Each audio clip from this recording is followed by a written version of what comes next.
I am Datuk Dr. Wong Lai Sam, the moderator for the day. Selamat Hari Raya Aidilfitri to all our Muslim friends who are with us.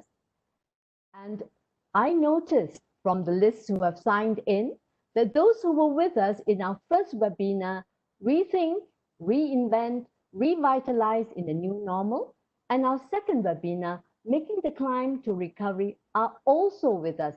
Thank you very much for that and welcome back. And for those of you who are with us for the very first time, a very warm welcome to you. As you can see, we have taken you on a journey. And this journey is from making strategies, developing strategies to face challenges for companies who have been impacted by COVID-19, to making recovery action plans, and today to seizing opportunities in markets. And I also would like to tell all of you that we've received many questions, but if you have any questions, any burning questions at all, you can still put them into the chat box. Concurrently, we are also running a poll on next steps where you can select what you would like us to do to help you and to assist you. And us means the government. It is with great pleasure that Datuk S.H. Wong will come on later, that he will tell you what is happening and how to assess these assistance packages. Next, and to commence the session for today, I have the great pleasure of inviting Yang Bahagia, Datuk Abdul Latif Abu Saman, the Director General of MPC of the Malaysia Productivity Corporation, to give the introductory remarks. Datuk Abdul Latif, please. Dr. Wong Lai Sam, thank you for having me introduce. Yang Bahagia Datuk Wan Latif, my colleague, sister agency within MITI, the CEO of Matrade, Datuk Sri Wong Sui Hai, Pemuda member and also champion for the electronic productivity nexus. Datuk Lim Yong Jin from Plexus EPAC, Professor Lore Dana Paduran, Mr. Joseph Fitzgerald, the principal Deloitte Consulting from LLP USA, and of course again to the moderator, Professor Dr. Wong Lai Sam. Now, I bid everyone a big welcome to this Malaysian Productivity Corporation webinar series entitled Growing Business Against the Tides of Disruptions. Now, this is the third webinar series under the same theme, which features distinguished speakers and experts in economy. The webinar series aims to share knowledge, experiences, and most importantly, strategies for economic recovery as business activities are restarting amidst the disruptive challenges of COVID-19. Now, I would like to record my utmost appreciation to the eminent speakers who are with us for the program. Indeed, the insights from all of you are very useful to assist businesses to charter their revival strategies and directions when business is no longer as usual. My appreciation also goes to those behind the scenes who have been working tirelessly in organizing the seminar and the series in the past. I'm humbled by the commitment and diligence shown by everyone. Now, MPC has been playing the pivotal role in merchandising government aspirations and initiative into actionable execution and measurable results. From feeding critical input to the government, acting as the bridge between policymakers and industry players, to implementing productivity agendas for the nation. And MPC is consistently finding ways to improve the nation's productivity, with making Malaysia productive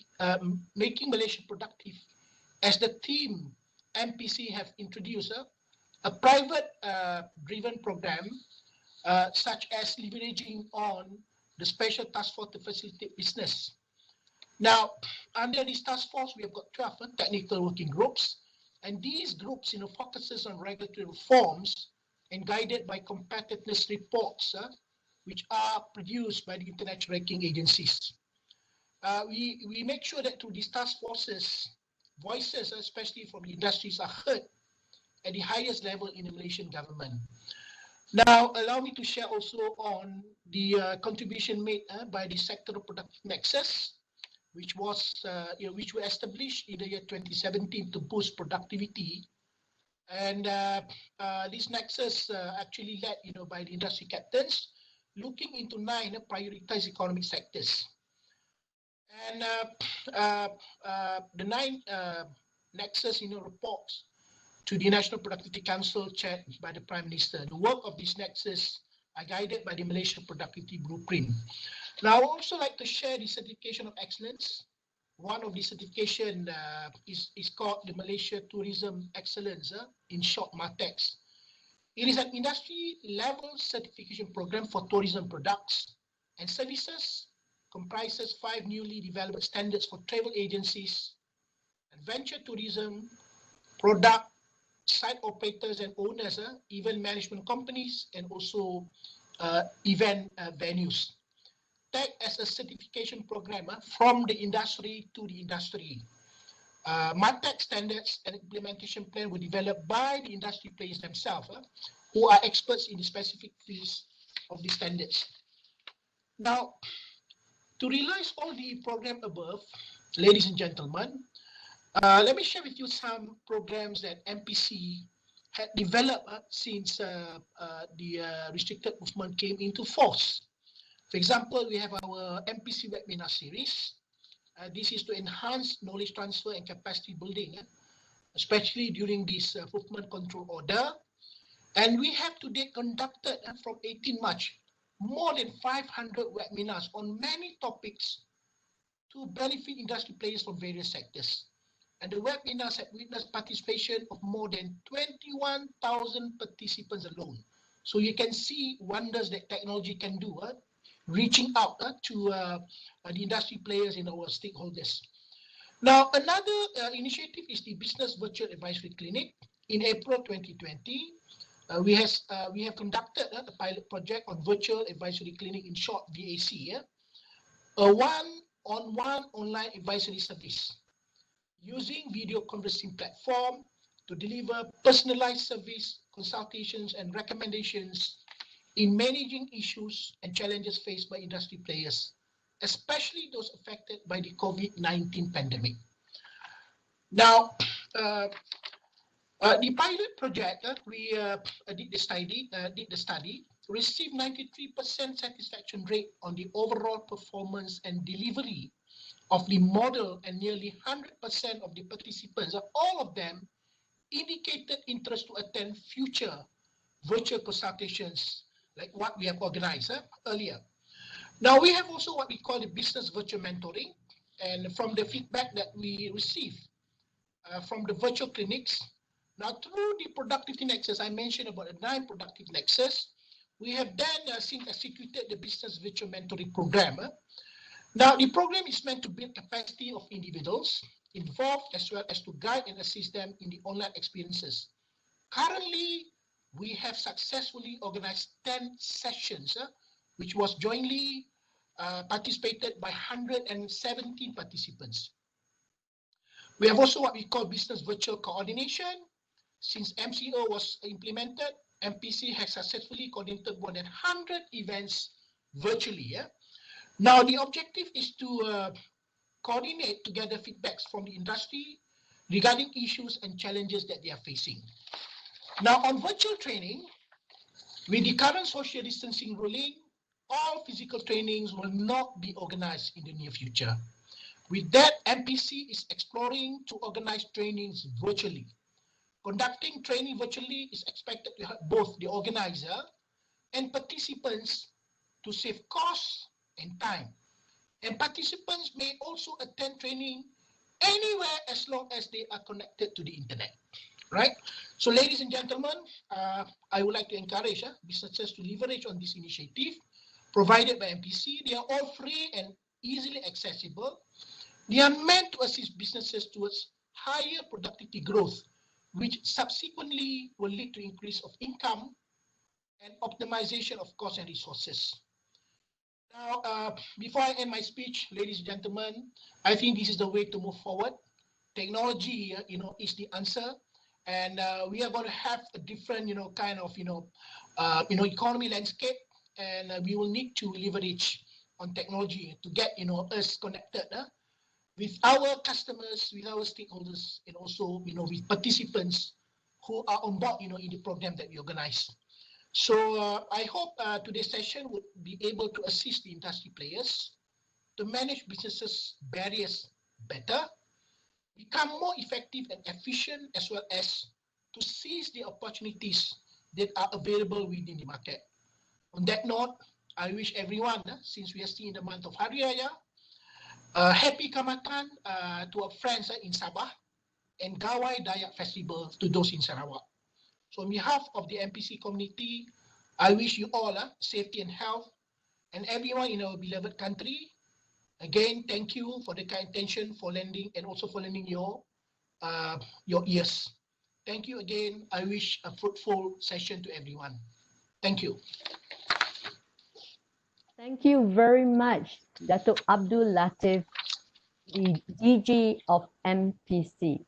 In fact, he is still on leave. Thank you for spending your time with us and not leaving us, and that's great. We really appreciate it.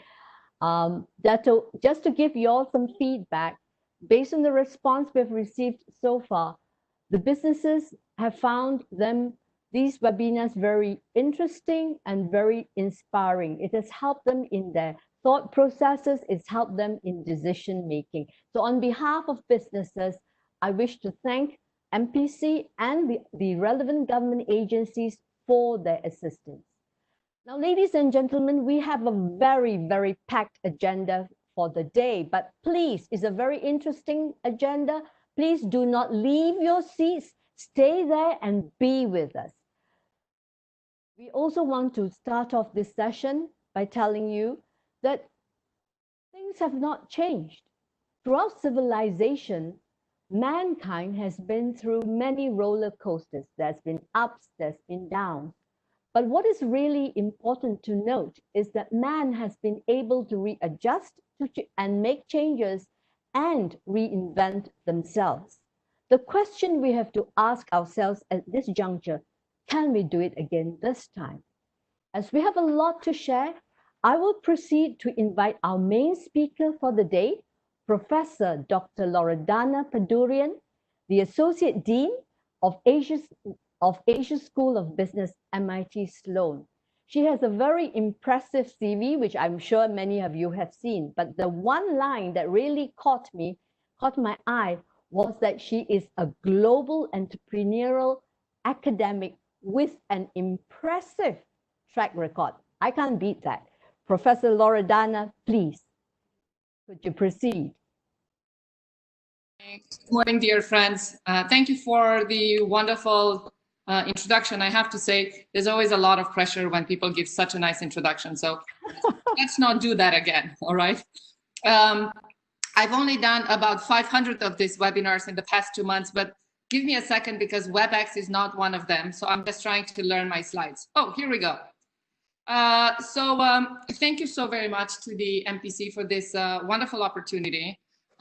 Welcome to my living room. I have to say one of the best things about Malaysia is how friendly we are. And one of the best things about the MCO is that I had so many people in my living room that I never thought that I'm going to have such a big open house in my life.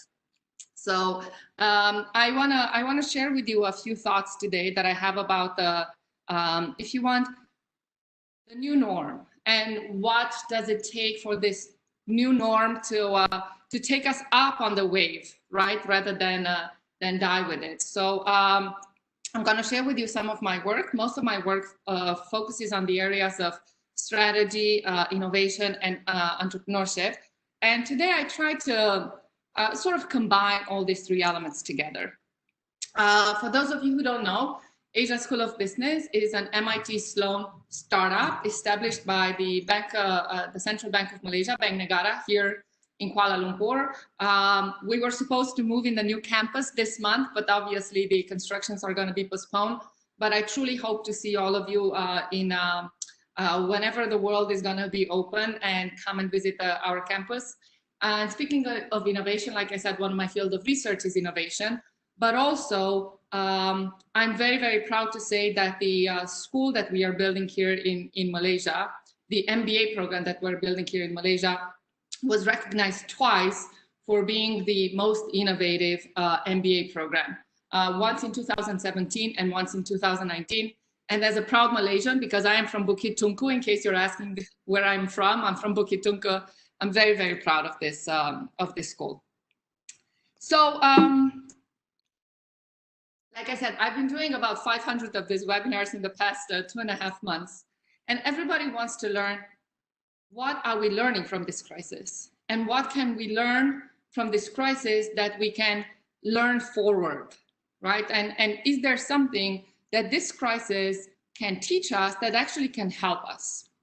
And actually, one of the things that Dato said at the beginning is how exciting is that over 20,000 people attended this webinars. We had over 500 webinars.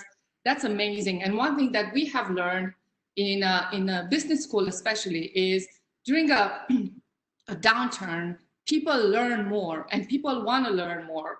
And people go to school more, they go to executive education programs, because we realize that a crisis gives you an opportunity to think differently.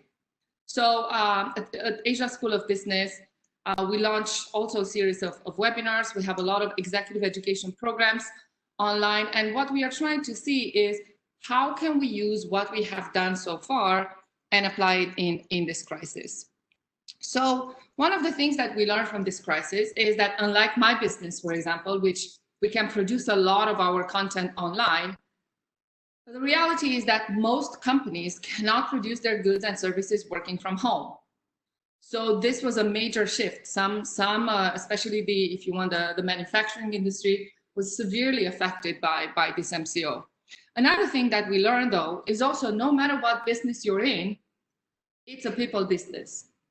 I think there's so many polarized examples of companies doing amazing things for their people in this crisis, and companies doing pretty opposite of amazing things in this crisis, right? We've seen companies who decided to invest in their people throughout this MCO and guarantee their salaries, guarantee their jobs.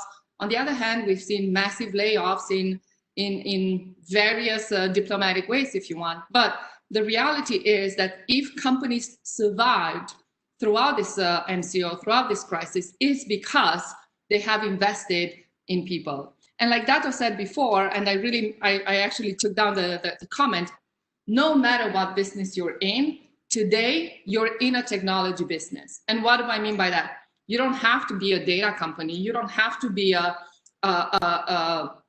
technology per se company, right? I know that Texas Instrument is here represented. You don't have to be this type of company to be a technology company. Even the world of education now has to become a technology-driven company. We've seen, we talked about tourism, Dato. My previous education, I have a PhD in tourist management. A lot of tourism businesses have to develop a technology-driven approach. I saw yesterday an announcement from Hilton, for example, who says, who created this product where your entire hotel check-in and check-out experience is going to be touchless. So we really have to think, again, if you're a mom and pop shop, if you're a service company, if you're a technology company, if you're a manufacturing company, the world is changing. And I also thought this is interesting. One thing that we have learned in this crisis is the rules we lived by did not apply throughout this time. Even regulators had to loosen up their regulations because you could not deal with the same principles that you abide by before. But then, this is really interesting. A lot of people started asking themselves, are these rules still available post MCO? Should we still have them? So what do I mean by this?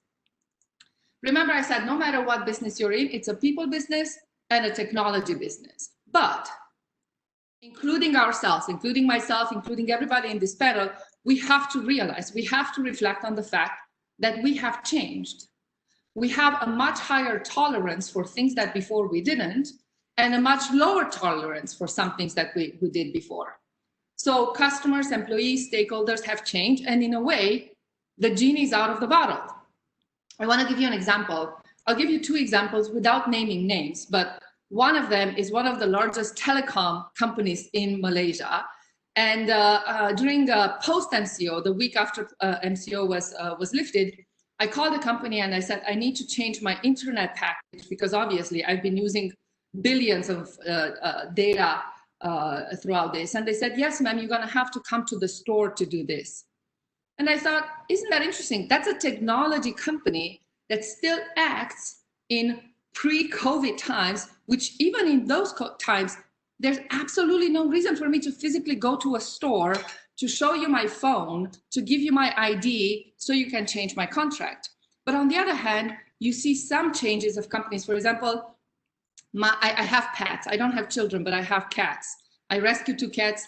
My vet moved her business digital, and she said, if you don't have a big problem, we can do this digital. So you see telemedicine. My doctor also, again, if you don't have big problems, you see how some companies manage to change, some companies not that well. And then the second thing I think we have to, since we talked about technology and Dato mentioned the technology is the answer, I think digitalization, so not just technology, but the application of technology in a digital environment will be seen as a utility. Just like we saw electricity, water, and plumbing becoming utility. So you really have to realize that the world is changing around us, and companies like the telecom company who asked me to come to their store to change my internet package might suffer a little bit more than the companies who managed to adapt. So one of the things that I want to say is we've seen a forced acceleration of digitalization. I'll give you another example. I was working with a client for an executive education program 3 weeks before the MCO. And they called me and they said, Prof, we're going to be very honest with you. I know them really well on a personal level. They're a very big investment fund. And they said, do we really have to go digital? Because we've been doing business so well. We're so successful. We're so solid. We're so mature. We don't really need to go digital, do we? And I said, you don't have to go digital, but digital is going to go through you. Right? So that, but I see them now. There was a forced acceleration of digitalization. So I want to ask everybody to reflect on this question. So if the world is changing, should our business model change as well? If social distance becomes the norm, how will businesses change? Imagine, I don't know if you fly very often. Unfortunately, before COVID, I had to fly a lot. And I used to fly a lot from Terminal 2, from the AirAsia terminal, and there's always huge lines at the security check. But everybody was very, very tight together. And actually, even that line was 10 or 20 or sometimes even an hour long. Social distancing will increase that line, will increase the capacity of an airport. So we really need to think, how will this impact things? Homeschooling is becoming a thing. And this is not important for the kids. This is important for the parents. If you have kids who now realize that they get an equal value from homeschooling, what do you do with the parents? Same thing with working from home, right? I think one of the things that we learned from COVID is Malaysians love to shop, right? We love to go to supermarkets, to malls. We also have amazing malls. But I think this MCO time gave us a little bit of reflection and say, maybe I should spend more time with my family. What is the implication of that for stores who still have to sell, right? Maybe the implication is you need to invest a lot more on online sales. We're going to see changes in food consumption. I think a lot of us have seen that when we started stocking up food, we started stocking up rice and beans and a much higher level of vegetable consumption. So what's going to happen to the agricultural system? We're going to see a much larger inequality. The tragedy about the crisis is that it actually deepens the inequality gap. Like I said, I think, and I would bet my money on telemedicine. I know it's highly regulated, but we have seen a lot of push towards this type of regulations to adapt to the system. Same with the online government, right? Maybe voting online, maybe less driving or different type of driving. And also, I think from a supply chain perspective, we might see a lot more localization versus globalization. So these are just some, some principles of change. So, like I said, in my research, I'm trying to understand how businesses evolve. How do they become, since we talked about the Texas Instruments here, right? Or how do they actually become the big company they are today? What did that journey look like? And is there something that we can learn from the early days? So I built this framework. I also have a YouTube TED Talk, if you want to Google it, where I give this this framework. It's called Nail It, Scale It, and Sail It. And what I've tried to do, I tried to map this evolutionary journey of companies from the early days to what they are now. And I'm asking 3 questions. In the early days, in a nailing mode, what and how you have to do to get it right. In a scaling mode, what and how you have to grow. And then in a sailing mode, so when the company is mature and solid and sophisticated and sustainable, what do you need to do to maintain this growth? And I'm actually using 3 analogies, 3 metaphors. The first one feels very much like going through the jungle with a machete. So I live in Bukit Tungku in Kuala Lumpur. I am surrounded by jungles. And for all of us who've been through this experience, and I don't think there's one person in this webinar who has not been in the jungle before, the environment of setting up something from scratch, and it doesn't have to be a small startup. It's even starting, if you want, a new franchise or creating a new project within a big company, feels very much like the experience of going through the jungle with very little things, maybe nothing but a machete. So the goal is to survive. So speed and frugality is very important. And you have to carry as little as possible, but choose that little with care. So the goal is to figure things out. You need a very specific team. You need people who have an entrepreneurial attitude, who are resourceful, people who tend to be more generalist in the sense that if you go to in the jungle with specialists, they might say, I've never seen that problem before. I need to understand how to figure this out. The environment is an environment of speed and agility. And this is really, really important. And I'm going to make a point about this later on. The nailing environment, the early starting point, the early startup environment comes with a lot of customer intimacy. And customer intimacy is important because in a crisis, the closer you are to the customer, the faster you can react to those customer needs. Remember what I said about my vet going online, and now we have Zoom veterinary check-ins or telemedicine? Customer intimacy is important. Whereas the telecommunication company that still asks me to go to their store today, obviously by being this giant tank ship and having hundreds of thousands of users, they are very far from the needs of the customer. So the nailing environment, it's an environment of speed and frugality, but it's also an environment of rule breaking, fast prototyping, fast experimentation. So what's the next step? Let me take you now on a journey of hiking up a mountain, if you want. So think about when you started scaling your company, right? Or when you started scaling a project, or when you started scaling a new franchise, since we talked about that. Scaling comes at the point where you have proven some of the key aspects. And one of my colleagues at MIT, Professor Bill Olet, says, you have to realize, though, that there's a major difference between the same behavior that made you successful in the jungle, using my analogy, is going to be a very different behavior that makes you successful on the mountain. Think a little bit about it. If you've ever been hiking, you know that hiking is a journey of endurance, right? You can't really run up a mountain. I tried that and I failed terribly. Hiking is also a journey where you have a little bit more resources. A lot of us go hiking with big backpacks and have resources with us, right? So hiking is an environment where speed is important, but quality becomes even more important. Companies go into early stage processification. Also some caution on they micro pivot. We start to see some early hierarchies and committees. And what we have learned in our research is the type of people that thrive on the mountain are also different than the type of the people who thrive in the jungle. So this type of people tend to be more team players because now it's more about the team versus the independent, if you want, a jungle hacker. They tend to be more specialized. They have to move at a more consistent pace, whereas the jungle, it's always about speed and figuring things out fast. And they are more process and systematic people. So what's the third stage? So like I said, imagine that you're a very, very large company. So Asia School of Business had a lot of projects in Penang area, for example. We work with Motorola being one of them. So think of a company that has went through the mountain and the jungle and the mountain journey, and now they are sailing. They are this big tank ship sailing in the ocean. The difference is that when you're a very, very large company, your job is to continuously improve and innovate, right?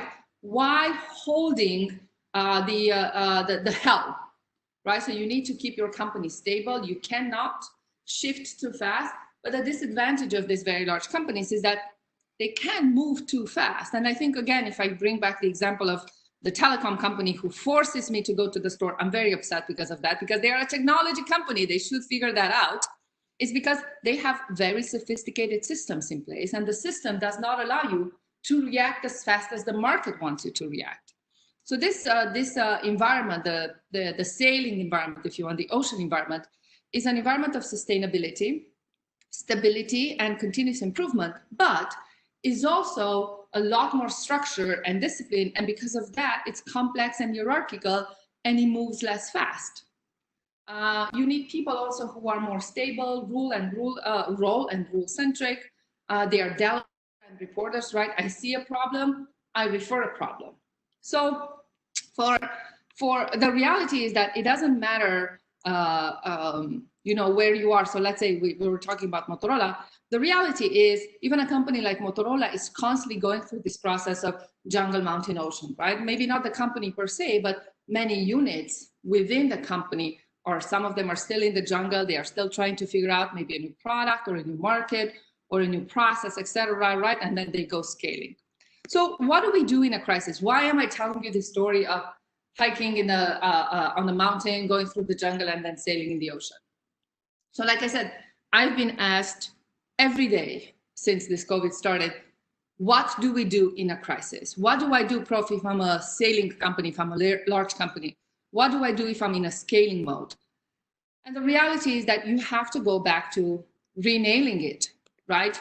But if you're a super tanker, if you're Motorola, if you're, you know, I don't know, Sapura, or if you're Maxis, how do you renail a super tanker when we actually said that super tankers tend to be a lot more rigid by the pure nature of the size, systems, complexity, bureaucracy. So how do we renail a super tanker?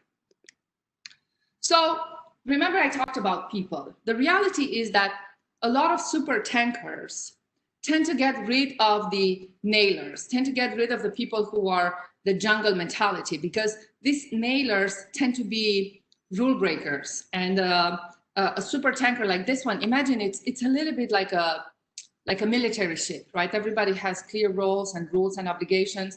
But in a jungle, it's a little bit of the survival of the fittest.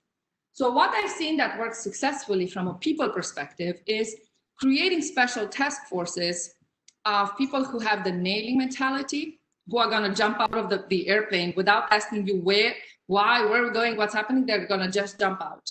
But at the same time, you're going to have to find the scalers of the company who are going to help you build your parachute as you're jumping out of the plane, and then have a plan for landing, which is the sailors, right? So special task forces that are specially created for this environment, who can sort of look at the problem and say, okay, this is my environment, but now I have to renail it. How do I go back to that jungle mentality? Another thing that I want to say again, and let me just say how upset I am that the largest telecom company in Malaysia is asking customers to go to the store, is because what happens is we grew to be this very big, this very sophisticated tank ships, but we became in a way detached from the customer, right? The customer's voice doesn't matter that much because you have the power in the market. Guess what? In a crisis, customer intimacy becomes the #1 rule for survival. But when you're a company with, I don't know, 50 million customers, how do you build customer intimacy?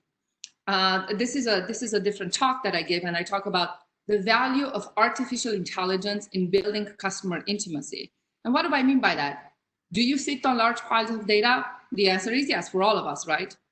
Or like Dato said in the beginning, if you're beginning to become a technology company, start thinking about how do I use this data to know everything about my customer? So by the time the customer calls the phone or try to reach out our hotline, I already know what she or he wants. And then my final point would be, as a principle, or if you want as a system, how do you re-nail the super tanker? Well, a little bit, how do you eat an elephant piece by piece? And by the way, don't do that. I'm vegan. I would never eat an elephant, let alone a pet. But what do? You trim the fat, right? You look at organization, product, and process reengineering. I think one of the things that we've seen, recently we had a webinar with the CEO of EPF, and he said, obviously we know that they went through some very complex sailing environment, right? And he said, within a couple of days, we realized we have to completely redesign our organization. I don't really care about the rules of engagement. I don't really care that much about who reports to whom. We're going back to the jungle. Another thing is to decentralize units and create more of these jungle environments. But, and this is where a lot of very large tank ships have a hard time dealing with this, is trial and error, which is a function of experiments, and it's a function of the jungle environment, now has to be a norm in your tank ship. So you have to be more tolerant of mistakes and learn from these mistakes, right? It's learning forward. Like I said, more customer information, build more customer intimacy, and that we do that through intelligent data. Bureaucracy is out. By the way, bureaucracy was never in. I don't know whoever thinks that bureaucracy is in fashion. It was never in fashion. Bureaucracy is an outcome of growing very, very big without doing a lot of engineering. And then it becomes a powerful tool to say no. How many of you have ever tried to change something and you said, I wish I could help you, but the process won't let me, or the system won't let me? It's like, who's that system? Can I talk to the system on the phone?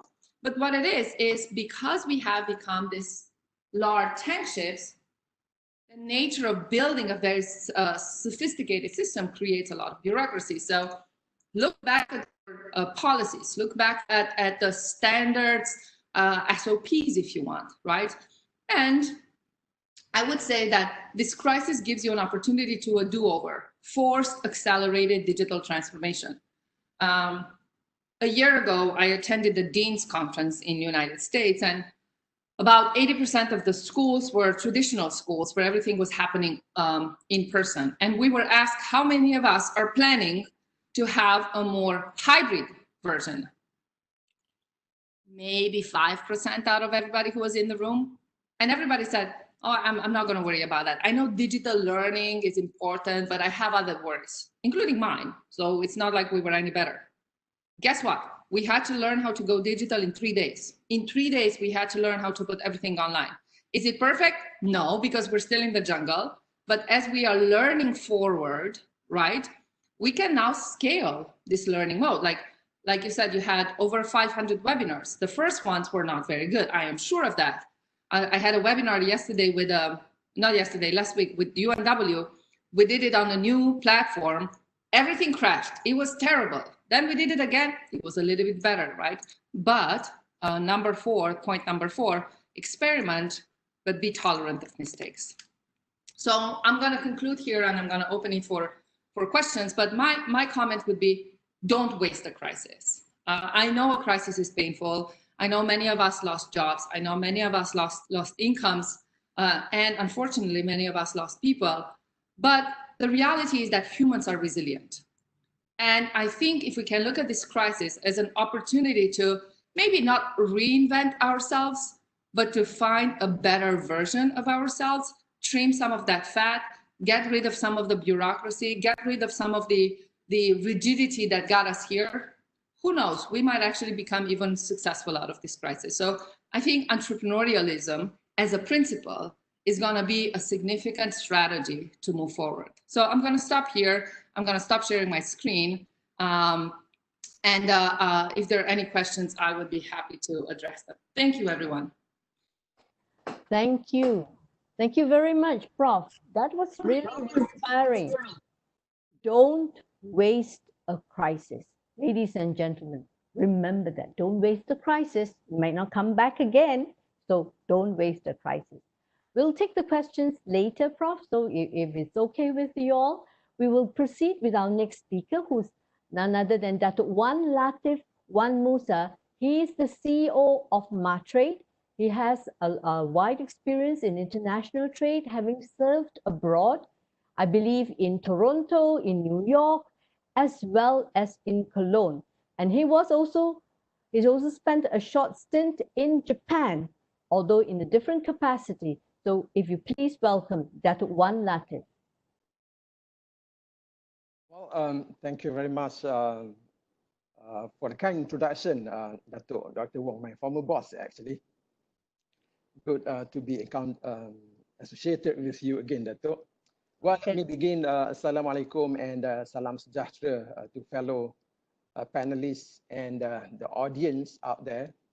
May I take this opportunity to wish everyone Selamat Hari Raya. Maaf Zahir Batin to those who are celebrating it. And I shall begin, Datuk, with your permission, my presentation. Yeah?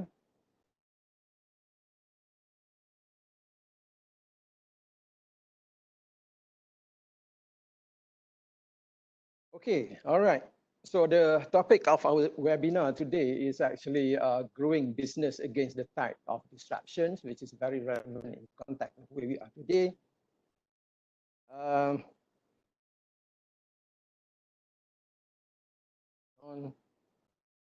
Okay, let me begin very quickly with to give you a sense of where we are as far as trade is concerned.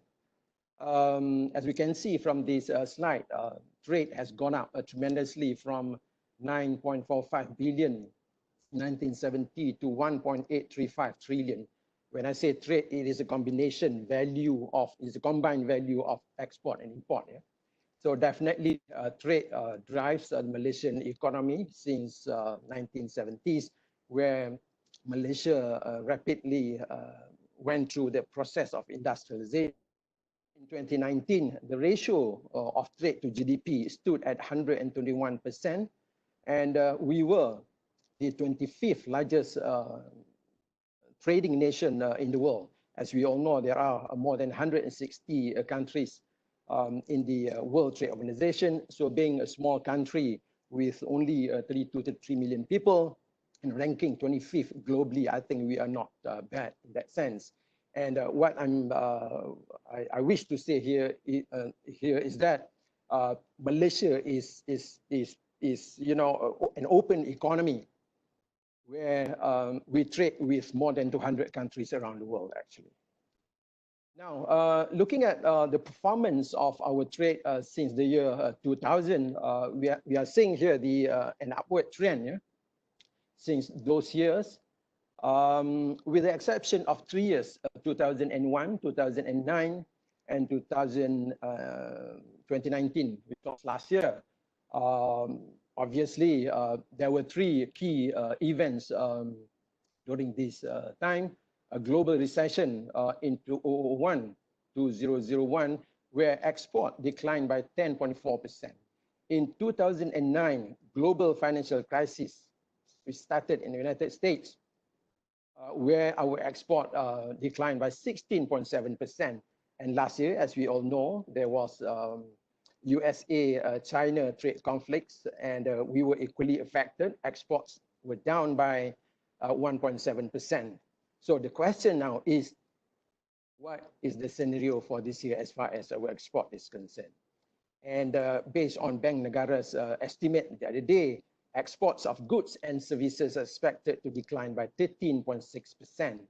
And WTO also made a projection that world trade would decline by between 13 to 32%. All right. So it's very interesting, really for us to monitor the progress in the coming months and as well as next year. Now, I would like to mention here, probably many of us are not aware that when we talk about export, there are two components of export. One is domestic export and the other is re-export. Domestic exports means goods produced in the country, while re-exports means goods imported into the country for storage, for sorting, packaging activities without any transformation to the original state of the goods. So the goods are kept here in the country. It could be a few days, it could be a few weeks, it could be a few months before they are re-exported back to the third countries.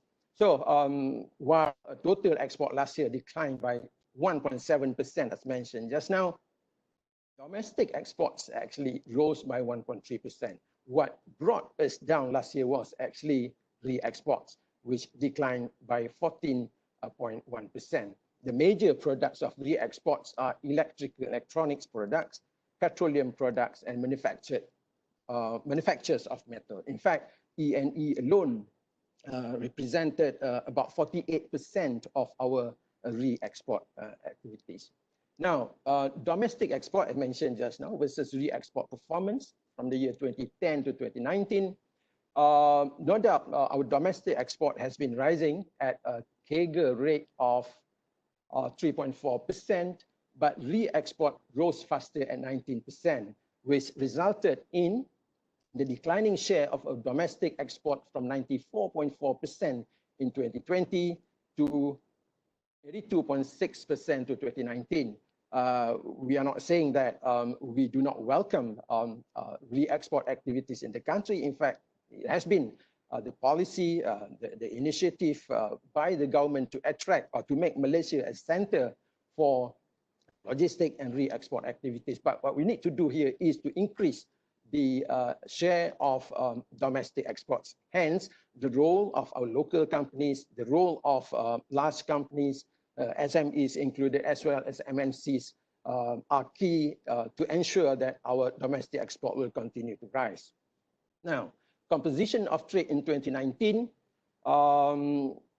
as mentioned here, 10 sectors, as mentioned in the slide here, contributing 77.5% to total export. The largest being the electrical and electronic products, which represent about 38% of our total export. And equally, E&E is very important. When we talk about contribution to trade surplus, I forgot to mention just now, in fact, we have been having trade surplus for 22 consecutive years since 1998. Without fail, we have been registering a surplus in our trade.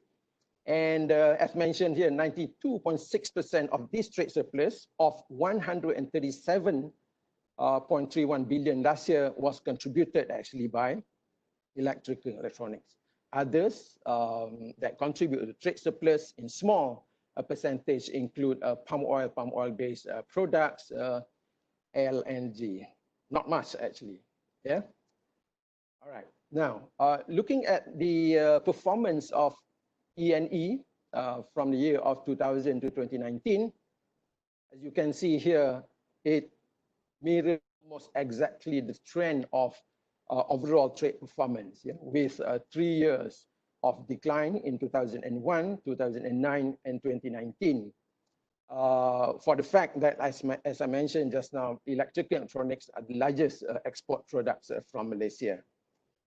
Now, what are the products within the E&E industry that we are exporting? Number one, obviously here, is the semiconductor devices, ICs, transistors, and valves, which accounted for 59.5% of all E&E export in 2019. Likewise, also semiconductor devices represent the largest share of almost 60% in terms of import. So which means to say that we import a lot of semiconductor devices, we process and we export the same product as well, hopefully with more added value.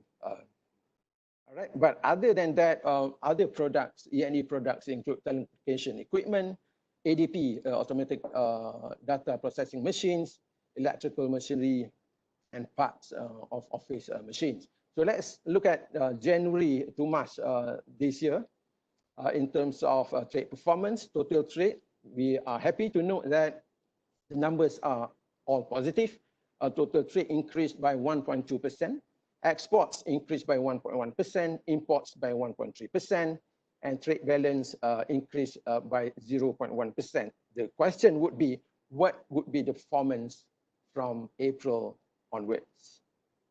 Now, again, looking at domestic export, re-export performance, the share of domestic export remained the same as the first quarter of last year at 81.8%. And in fact, we are happy to note that domestic export grew faster than re-export. Domestic export grew by 1.3% compared to re-exports, which increased marginally by 0.5%. But unfortunately, ENE was not doing well. ENE domestic export declined by 5.2%, and re-export declined even bigger or faster at 15%, which meant the total ENE export for the first quarter this year declined by 7.6%. Now, the same pattern here for the first quarter of this year. ENE remained the largest export item, with a share of 35.4% in terms of export, and ENE also contribute the largest trade surplus. Now, I would like to highlight here a bit on the survey that Matrade conducted recently to see the impact of not only MCO, but COVID in general to Malaysia's export. So the survey was conducted from the 20th to 24th of April recently. Now, thanks to Malaysian companies, 1,430 companies responded or took part in our survey. But the focus was on exporters only. We did not target at non-exporters. Yeah? So we can consider all of them are exporting companies. 67.5% are manufacturers, 15.9% service providers, and the balance is traders. In terms of size of companies, 77.1% of the respondents were SMEs. But I'm glad to note also that there was a big participation by local mid-tier companies at 16.4%. If we know, or as we know, there is 1.7% of total Malaysian companies here are actually mid-tier. So 1.7% of the total companies establishments in the country, but in terms of participation in the survey, they represented quite huge percentage, which reflect the eagerness among the mid-tier companies to get involved in export business. In fact, many of them are already in export business anyway. And Matrade has a specific program for mid-tier companies called Mid-Tier Development Program. And thanks to foreign MNCs also, 4.3% or 61 of them took part in the participation in the survey. In terms of sectors, food and beverages was the largest sector that companies represented, but we can see here also 53 electronic companies, but in total, actually, we have more than that, 83 companies altogether. 53 companies doing purely ENE business, but some of them are doing business in other sectors also, as you can see in the multiple sectors. Now, 40.1%, the outcome, reported export contributed more than 50% of their total revenue. So that's why I say they are the respondents among the exporters, but quite huge percentage of 40.1% said that exports contributed more than 50% to their total revenue. And 70.3% exported to more than one region, mainly ASEAN, followed by China and East Asia.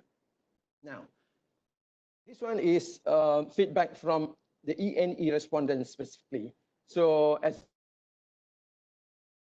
respondents, ENE respondents reported that more than 50% of their revenue was generated from export. just now. Overall, we are looking at 40%. But among the E&E respondents, there is a bigger percentage of 3% that reported exports contributed more than 50% to their revenue. And in terms of the impact on January to March export by these respondents, 85.5% reported export for the first quarter this year declined by between 10 to 30%. And for prospects going forward in the coming months and years, more than 95% of respondents, E&E respondents again, expect a decline in exports, mainly due to low capacity to produce during MCO, potential increased cost of doing business in coming months, and problems in movement of goods during and after MCO as well. So 71.1% reported loss of export orders or contracts since MCO was imposed. Majority of them, if you combine 37.3, 15.2%, we are talking about 52.5%, reported losses of between 1 to 10 million ringgit. Now, again, feedback from the E&E respondents, 96.4% of respondents rely on imported inputs. Again, my first point just now that Malaysia is very open economy. We are deeply integrated in the global supply chain, especially for electrical and electronics industry. 44.6% reported that 20 to 50% of their inputs are imported. Interestingly, quite big percentage, 31.3% reported that more than 50% of inputs are imported. All right. So the effect of MCO, 57.8% respondents were not able to find alternative suppliers during the period that we made the survey. I hope this situation will change as we speak about companies, or rather the need for companies to diversify their suppliers, diversify their supply chain. And 49.4% of E&E players are unsure if their current buyers will continue to buy from them. I hope efforts should be made to reduce this percentage from 49.4% to ensure that the current buyers, the existing buyers, will continue to buy from them. So in doing so, or rather the reasons for that as cited by the respondents are their buyers are also equally are also affected pandemic by the lockdowns in their respective countries. Some buyers have resorted to setting up their own manufacturing lines locally. We know there have been, tendency for countries to do sourcing or to do domestic sourcing, to do domestic production. And then buyers might seek alternative suppliers due to the MCO, which we are still in actually. Now, action plans to revive export. How long will it take to revive exports? Majority of them, 57.8%, said that it will take between 1 to 2 years for their export to revive, whether to the same level as pre-COVID or to the same level that they are comfortable with in order to sustain the business. Now, what they need to do, or they intend to do, is to reach out to new buyers, innovate, diversify product and services, explore new platforms, for example, digitalization and virtual business meetings, and diversify export market. Now, in terms of willingness to undertake export promotion activities, it ranges from immediately. I think it is necessary for us to take immediate action actually to recapture the market just now. And even 24.1% said they can undertake, export promotion activities only after 1 year. Now, in terms of targeted market, they're looking at ASEAN as the first priority, China, Europe, North America, East Asia. Now, adapting to new norms in export promotion, Datuk Latif, MPC, just now mentioned about going digital. Likewise, also in the area of export promotion, we are looking at having virtual B2B meetings. If previously, all this while, Matrade has been bringing Malaysian companies to go abroad and have business meetings physically during trade fairs, during trade and investment missions and all that.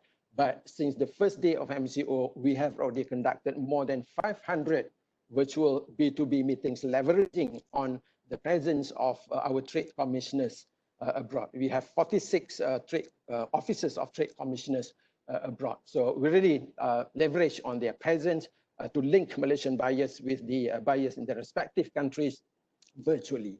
So in terms of virtual exhibition, this has become a new norm also. If previously we brought Malaysian companies to participate in the virtual exhibitions, but now we are looking at arranging Malaysian companies to participate in virtual exhibitions. For example, SME, or rather Semicon West, will be having an exhibition virtually, and we are now contacting Malaysian companies in the sector, in the e-sector, to participate in the exhibition. And the good news here is that there have been a lot of questions asked to Matre whether the scope of MDG to support Malaysian companies to participate in exhibitions will also be extended to their participation in virtual exhibition. So the answer would be yes, and we will be making announcement on this as soon as possible. And then My Export, this is an existing initiative that we have all this while. It is actually a web-based platform where we disseminate market intelligence, market report, market alerts, as well as trade leads to Malaysian companies who are registered with My Export platform. So I'm not satisfied yet with the number of Malaysian companies registered with My Export, although there are more than 25,000 Malaysian companies registered with Matrade, but the registration with My Export is still very low. We would like to see more companies registering themselves to My Export, hence providing them access to reports and trade leads. Yeah, and webinars is now common, is a new normal. Matrade has been participating or organizing webinars involving Malaysian trade commissioners, or our trade commissioners abroad as well. So we will have more webinars definitely going forward. And then trade clinics, yes, Datuk Latif mentioned just now trade clinics. We will have specific trade clinics by Matrade. What we were going to do is we will do more of sector specific, then we will collect questions prior to the event. We probably have a one-day event. We collect questions. Then based on these questions, we will invite the relevant government ministries and agencies to participate through webinars like this. Then we address specific questions by the companies. And of course, virtual trade advisory is already ongoing. So we welcome Malaysian companies to send an inquiry so we can answer virtually. Prior to COVID, last year, we organized 14 activities for the E&E industry alone, involving 175 Malaysian E&E companies. These activities generated about 31.89 million ringgit in actual sales, and another 794 million sales under negotiation. So as you can see here, we've been participating in Semicon West and Semicon C as well. But other than that, we organize international sourcing program, bringing buyers from overseas to Malaysia in conjunction with Trade Fest in Malaysia, where we have a B2B meeting, physical B2B meeting. All right. So a little bit about Matrade. As mentioned just now, 34 trade officers and 12 marketing officers. Marketing officers is led by local guys. Normally they are attached at the embassy of Malaysia. This is one-man show overseas, 12 marketing officers. But combined together, we have 46 officers abroad in, I think, more than 35 countries. So look at the map, the concentration, as you can see here, is more towards ASEAN, East Asia. But we have few offices in the Middle East. In Europe, we have more offices in Europe, for the fact that Europe, as well as North America, have been our traditional export markets, particularly for E&E products. Now, very quickly, core functions of Matrade. 4 core functions of Matrade: export promotions, exporters development, trade market intelligence, and trade advisory. So if all this while we have been doing these activities under these core 4 functions physically, but going forward, we will do more of virtual or digital, capitalizing on digital platform. Yeah? But at Matrade, we are always looking at the entire export value chain, because Matrade's focus core function is in the area of export promotion. But what happened the areas where the government agencies need to make sure that our SME is particularly ready for export. So therefore, Matrade has been working together with other ministries and agencies first to make sure that our SMEs are ready. And once they are ready, then we bring them to the market. And we are also looking at other aspects, ecosystems of export, for example, in the area of financing, in the area of logistics, in the area of trade facilitation, in the area of trade negotiation. So while Matrade are not doing all that, Matrade have been working or has been working together with all the ministries and agencies concerned. Now, my export, as mentioned just now, I would like to invite Malaysian companies, SMEs in particular, to register with us, to have access to market information, market reports, and trade leads. And Matrade portal, do visit our trade portal. You have all kind of information. There is also services, directory of Malaysian products and services as well. And if you are not in the listing of Malaysian products and services, then you miss a lot of opportunity, because buyers, foreign buyers out there are always referring to the list of Malaysian products and services to get information about what Malaysia can offer. And last but not least here is be registered with Matrade today. It's a very simple process. Visit our website and you can register online and upload the necessary documents. So with that, ladies and gentlemen, thank you very much for your attention, and I welcome any questions later. Thank you.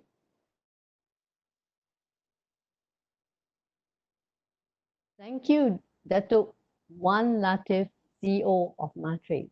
Now let us hear from an industrialist. I think everybody wants to know about what's going to happen to the industries themselves. Let us hear from the regional president of the Asia Pacific region for Plexus. He's none other than Yang Bahagia Datuk Lim Yongjin, and he is known as YJ to many. Having joined Plexus in 1998 as the MD for the Penang facility, he is today graduated to the Asia Pacific region. He is having oversight of many companies, many of Plexus arm within the Asia Pacific. He has leadership there. And he has come to us this morning with 29 years of experience. Ladies and gentlemen, throughout this journey of the webinars, we've brought people with lots and lots of experience, all from captains of industry. And now we proudly bring to you Datuk Lim Yongjin. Datuk Lim, please. Hi, good morning, ladies and gentlemen. Yeah, now I'm trying to get my slide on now. Okay.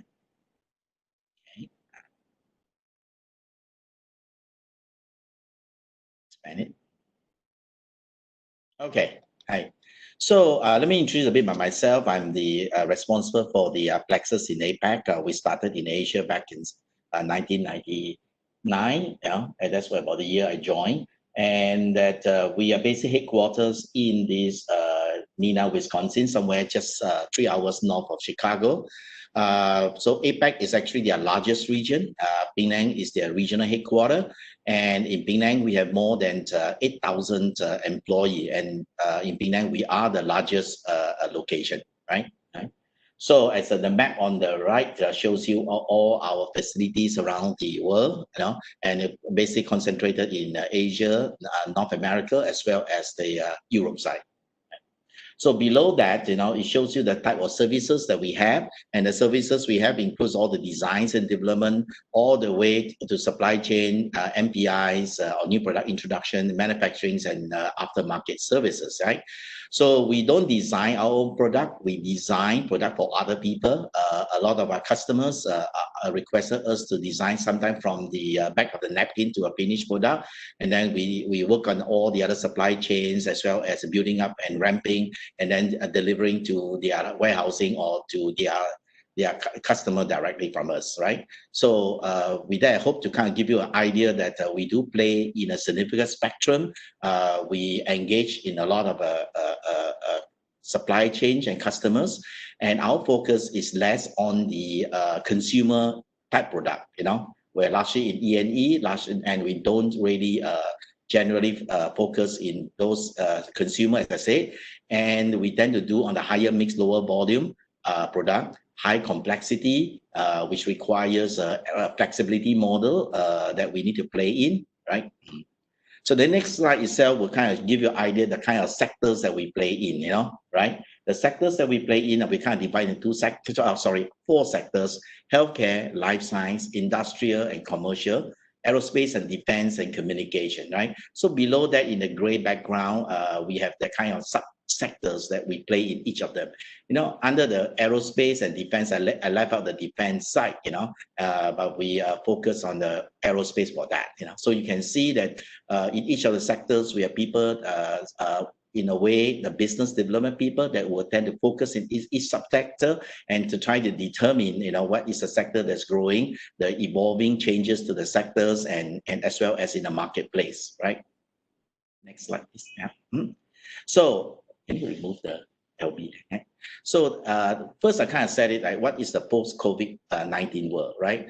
I think we all know, as previous speakers has highlighted, recession is really here. The impact length is really uncertain. I really don't know, but a lot of the things are going to be 12 to 18 months before we see a somewhat of an uptick, right? But we are likely to have to be prepared for a very long U-shaped recovery. No, maybe it's even a long recovery. Some of them, like automotive, it's going to take a bit longer. The aerospace, people are talking about 2023, 2024, which is a significant portion of our business, and we are seeing a significant downturn already. And while we're doing all this, we have a higher cost to keep our employee and our customers safe, right? We have loss of capacity due to all the protocol compliance. We have to prepare for an indefinite period of suppressed demand, and we also have to navigate in an ever narrower path to profitability. So these are the four things that we clearly have to do in the what I call the new norm. And even after the post-COVID-19 world comes about, or when we manage to have a vaccine, or people have herd immunity on that COVID-19, there is still the U.S.-China trade war and political tension, as we are seeing increasing day to day now, and living in a bipolar world, I think is becoming more and more of a reality, right? So we also have to navigate that as well, right? But I also say, as Professor Loredana mentioned earlier, there are a lot of opportunities. So don't let a good, crisis go to waste, So, and I would say economy is not going to stay back forever, right? So the next slide is kind of like, what are the potential winners and losers? So I will stay with the first statement is, and I took it from somewhere else, as we never experienced a pandemic before, so even for us running a business today, so even to sustain it, keep it running is so difficult. So let alone try to forecast who is going to be doing well and who is not going to be doing well, right? But we have some sense, right? So clearly, potential winners are like medical supplies and services, right? So yes, it seems right to say that, but even within certain sections of the medical is not doing well, right? For example, a lot of the elective medical, the demand has dropped significantly because people are postponing all those surgeries or procedures, and most of the hospitals are being focused on the COVID-19, fight against COVID-19. If somebody have been keeping track, hospitals are not doing well today. Yes, they have a lot of COVID-19 patients, a lot of hospitals do, but a lot of hospitals makes most of the profitability on elective surgical procedures. And with that largely, very depressed, a lot of these hospitals are actually in a bit of a trouble. I think in Penang, a lot of hospitals depend on medical tourism. I think they are also suffering on that piece as well, right? I think ICT, information computing technology, that will do well, because as we see work from home and all these things further demanded, we continue to see that as evolving. We need bigger and bigger bandwidth there, right? E-commerce, as we know, will do well. Then we go to those we don't think will do well. Oil and gas is not doing that well, right? We are building for oil and gas industry, and their revenue or their demand has dropped significantly. Aerospace is really bad, automotive is bad, right? Manufacturing for some area is good, but in some of other areas it's also bad. For us in Plexus, especially in the APAC side, we are actually doing well today. In fact, we are going to have some pretty high numbers in the next few quarters. Because we happen to be lucky. I would say. Right. So next slide is what are the steps for SME? I think the first one is stay financially healthy. That's my advice. Ensure your supply base remain healthy. Right, and don't be caught by surprise because you want to maintain your brand, and you must be able to deliver products, So we all of us are very dependent on our supply base. Then be mindful about your customer financial health. So by understanding what are the potential winners and potential losers in both, not just industry, but even the subsectors of that, you will have to be mindful that you need to go and investigate, and so you're not caught with surprises, right?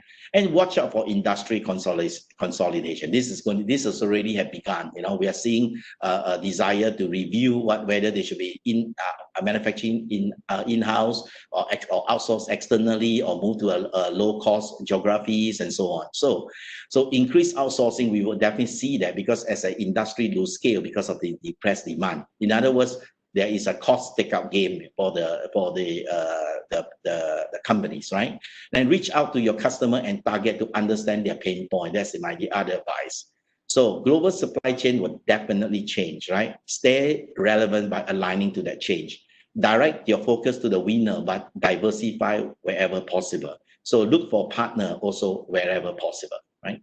So that's my slide of what I think is important for all of us, not just SME, but I think SME, some of them could be more financial strapped, and this is increasingly important, right? So what does a MNC really look for, right? For a partner, right? For SME, they need to be financially stable. So that's very important, right? Capability and quality. Then competitiveness in pricings and responsiveness. Work from home, you have to deal with all the work from home. This will all be new norm. How do you still able to maintain the responsiveness in order to do that, right? Differentiate. Of course, the question you ask how you want to differentiate. I'll talk a little bit below that. And then risk mitigation, protocol and disaster recovery. After this COVID-19, I'm seeing a lot of questionnaire about risk mitigation, about how do you make sure that your people don't get infected by COVID-19, because they know that when they get COVID-19, the factory will be at least shut down for over a weekend or a week or so. And also the employees start to have attendance problem or concern because the employee no longer feel that it is a safe place to work, right? So see, all these things means that we look at it, you have to think about the next level. So for SME, a lot of time we tend to go on pricing as an advantage and so on, closeness to your customer. But should you be just thinking about doing just product or services, or should you be thinking about delivering the solution? Because the supply chain is going to change. A lot of in-house manufacturings and so on will be outsourced. So take the opportunity there, up your game, rethink your strategy, right? Business development, I see a lot of our local SME doesn't have a very effective business development in the global area, especially. I think there's a tendency to ask government to assist, which they will help, but I think there's a limit to what they can help, or to ask a contact in an MNC over here, and then hopefully that by contact you can make inroads into that. I think we need to develop a much more professional business development. There are tools out there, CRM and Salesforce and so on, that will basically help you to become better. Take a look at it. Maybe you can't afford the full-flung tools, but start with something small, right? And most of all, make your employee feel safe at work, right? This is important. We over here, I think there's quite a lot of MNC, we put a lot of effort to make that happen, right? Right. Next, for a lot of MNC, avoid the tendency to be cash out mentality, right? After a while, you just want to focus on cash out, So we need succession planning, because to develop SME up to a world-class manufacturing, that takes time. That takes direction that do not keep on changing or chasing the latest effect, right? So having that is crucial for us. And finally, this is my last slide, right? So my ask, or our ask to what the Malaysian government is that I think because of this COVID-19, the post-COVID-19 strategy by a lot of government and a lot of companies is no longer is to review their dependency. You know, a lot of them has let them down. Mexico shutting down for a few weeks. You know, Malaysia, we have some MCO impact to them. Some countries like Philippines totally shut down. You know, so a lot of these are going to come into play. Our customers are asking all the tough questions. I want many countries. Yes, I still want to be low-cost geography, but I want it to be in more than one countries. That makes international presence, or at least regional presence in several countries, more important than it used to be, right? So the other part, Malaysian government can help us, you know, in how to craft an effective approach, because all this movement of industry from country to country, because they want to review the supply chain, open opportunity. You know, I mean, I just listed 2 examples. There's a lot more. You know, Japanese government tried to provide incentive to Japanese companies to return back to manufacturing in Japan, especially from China. President Trump is pushing for more manufacturing in China. You know, of course, the Apple is pushing very hard, but the latest you hear is TSMC. You know, because of national security and so on. So I think, but those that don't play into those, I think Malaysian government should have a review the whole process of how to attract it, where this is now a crisis. There's going to be a lot of movement. There's a lot of thinking, and we probably have to do something a bit different. Then finally, my final ask is that as more country ease on traveling soon, you know, I think we should allow the investors to come and visit our countries again. You know, look at factories. They need to restart all the operations, and putting a 14-day quarantine prior to coming in is actually quite painful. It turns a lot of people off. You know, right? So is there a better way, you know, to make it more attractive for them to come? Okay, thank you very much. That's what I have on presentation today.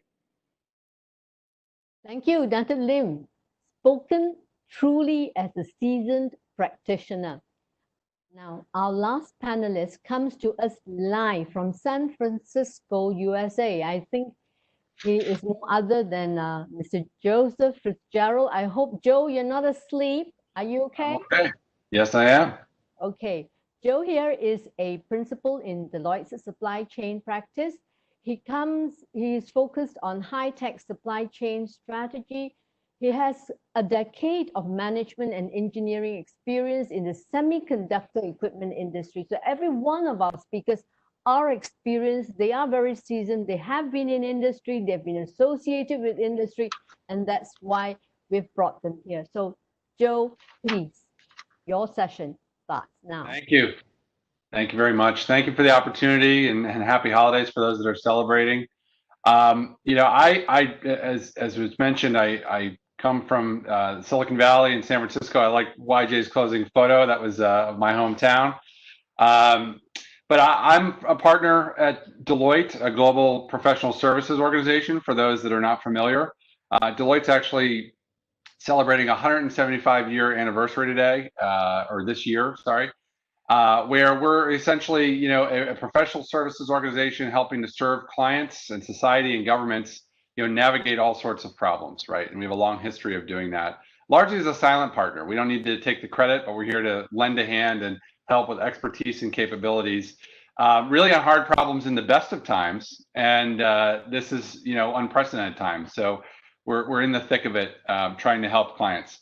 What I thought I'd do today is one, talk from my perspective as a partner focused on semiconductors and electronics, with the responsibility around pinning our capabilities around our firm, especially in Asia Pacific region, right? So I'm kind of the bridge from our US practice capabilities across the region, across, you know, Singapore, Malaysia, Taiwan, Japan, Philippines, you name it.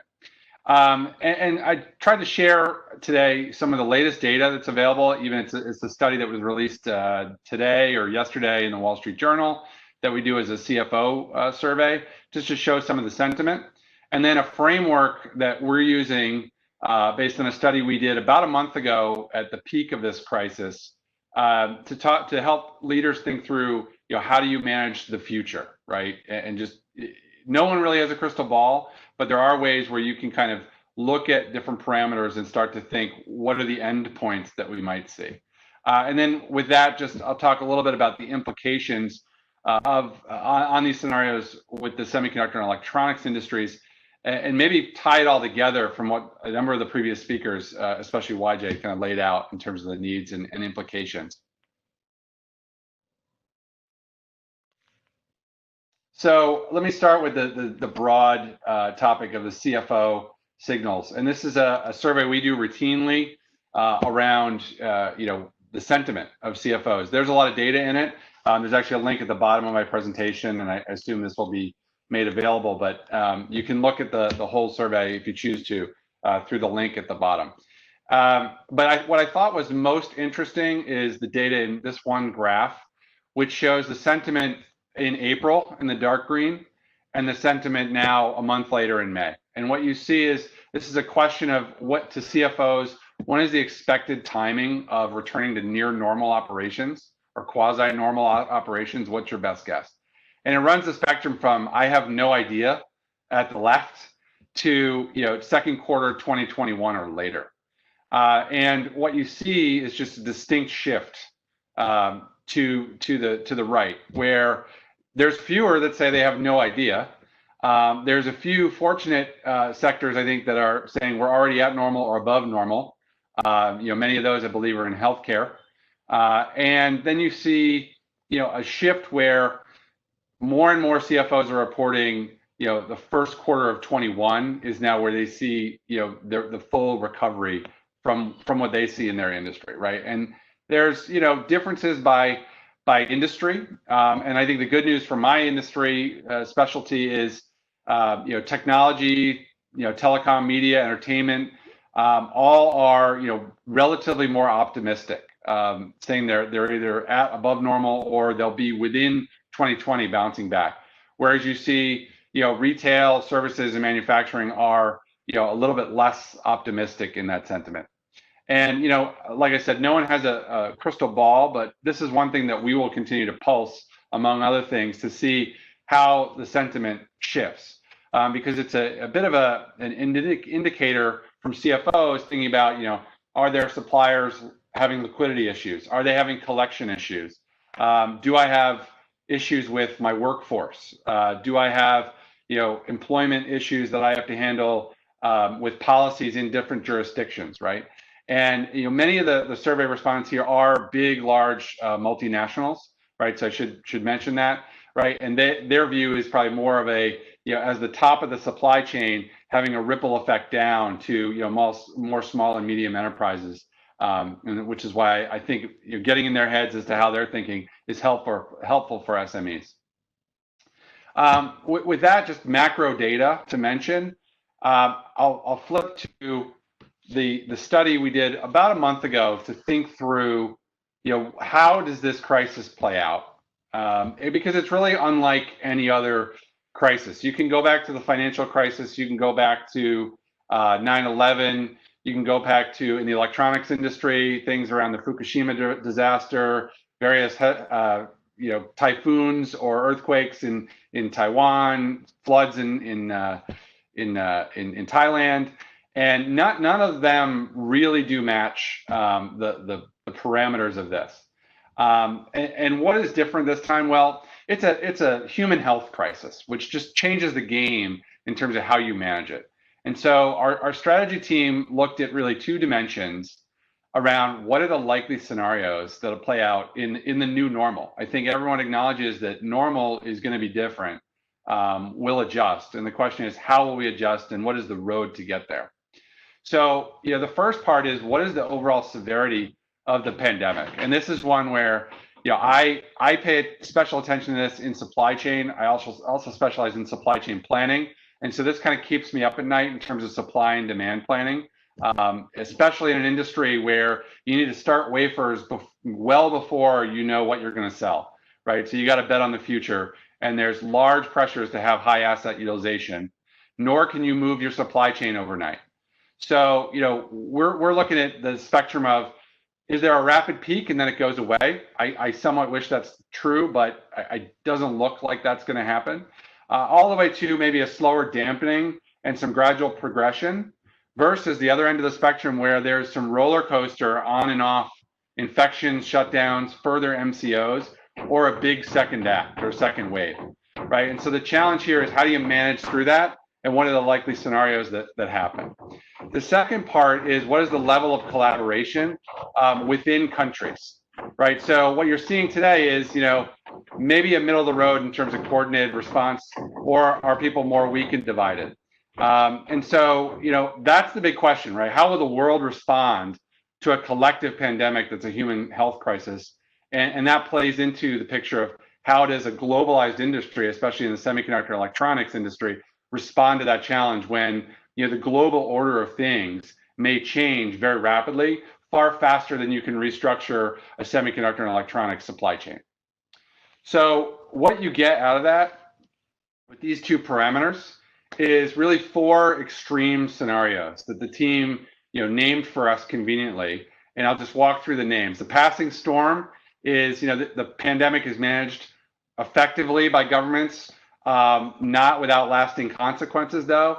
Generally disproportionately affects small and medium enterprises and lower and middle income individuals and communities. So consumption is a challenge in the future for consumers, but there's a relatively constrained disease dynamic and maybe the time horizon in which that impacts things. If I go clockwise, lone wolves is really an interesting one around prolonged pandemic action, and it may force countries to adopt more isolationist policies, and if it goes on in a roller coaster fashion, potentially more extreme isolationist policies. In our opinion, I'll touch upon this later, that potentially shortens supply chains, pushes people to drive more surveillance, more 14-day quarantines before you go to another country. All of it adds friction to doing business, and that's particularly challenging in an industry where you can't pivot overnight, not easily at least, and it's very expensive. If I go, again clockwise, sunrise in the east, I think the strategy team, looked at this and recognized the relative, good response relative to the globe of, China and Southeast Asian or Asian nations to really, effectively manage the pandemic. And I think this is one where if you play it out, Southeast Asia and China become, more powerful and able to, kind of rise above the rest. Particularly if the pandemic goes on and others are not able to, rise to the response or just let market forces play it out. And then finally, good company. If market forces do play it out or government responses are maybe less than adequate, there's a scenario where large multinationals and their suppliers and their supplier ecosystems start to become a force for good beyond their corporate mission. But they step up as a key part of the solution, whether it be helping in contact tracing with new technologies, whether it's stepping in and ramping up for medical supplies, whether it's stepping in to drive better employment and better recruiting and better job security in various capacities in various economies. It may become a more attractive sector, and the sector, the technology sector may be able to rise above and lead the way and be a beacon of hope. So, you end up looking at these scenarios and say, how do we end up there? Obviously, lone wolves, if the severity of the impact is high, the pandemic is high, and the coordination is marginal, people go it alone. If it's a passing storm, you have a lower severity, and you need significant, global coordination to kind of contain it. The other ones are kind of middle of the road, and it's a bit of a wait and see around sunrise in the east. I think that if it comes back, Southeast Asia is positioned well to better manage it above the response of other regions.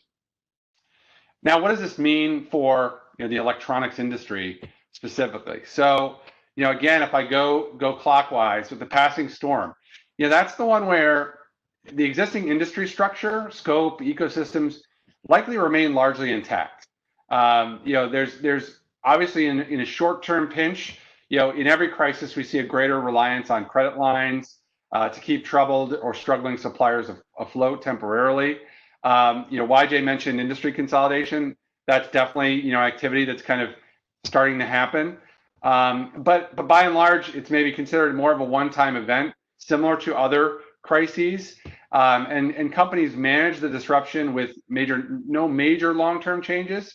They just revise the forecast due to affected market segments, as many of the speakers talked about, and then kind of adapt and then go on. If you flip to maybe the extreme scenario of the lone wolves, I think that's the one that's particularly of interest to the semiconductor and electronics industries, or E&E industry in general, because you have a big pressure to re-domesticate and shorten supply chains and create a large amount of redundancy in the system on a national level, both for national security reasons and just strategic. The move to reduce the dependency on foreign supply lines that could get cut, or just-in-time deliveries that could be disrupted. Right, the electronics industry operates at the extreme end. It is highly optimized in terms of just-in-time delivery. The product is generally light, it's of high value, so you can move it around in a global supply chain where everyone is specialized in many different specialties that are highly technical. And there's not a lot of duplication of that. Adding the duplication of that in the lone wolf scenario is both time consuming, it has big national consequences, and just a cost consequence. And the one thing that we think about is there a play here where companies and governments need to start working together more, where governments need to get in the role of helping to build or justify the cost offset for that redundancy.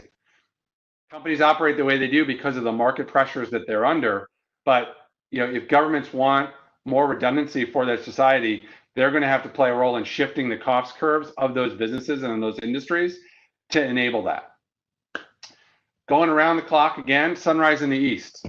China, Southeast Asia, their technology supply chains become even more powerful. And that's somewhat interconnected, I think, with the lone wolves. Like lone wolf scenario and sunrise in the East scenario, you've seen an announcement that a very famous semiconductor foundry is building has announced the intention to build a semiconductor foundry in Arizona in the United States. Right? Some of that has global trade issues associated with it that were around before the pandemic, but some are exacerbated because of the pandemic around national security and supply availability of high technology. Sunrise in the East, I think, offers an opportunity, particularly Malaysia, where there's friendly relations with a large part of the world, to become an even greater hub than you are. The numbers are staggering in terms of the power that Malaysia has with E&E.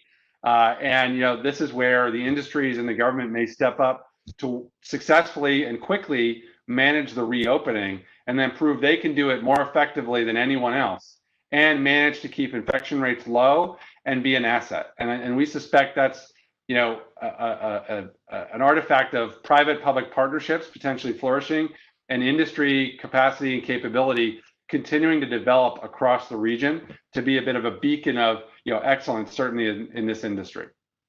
Finally, the good company piece. I think leading technologies do have an opportunity to potentially become global leaders in navigating the pandemic, particularly in regions where the government is maybe less than effective and market forces are at play. The companies can step up for their own good because they need to survive in those markets, or because they feel like they need to take on a greater societal role because of that's their country of origin has those feelings, or the governments of areas where they operate want to seek out those partnerships and those roles in society.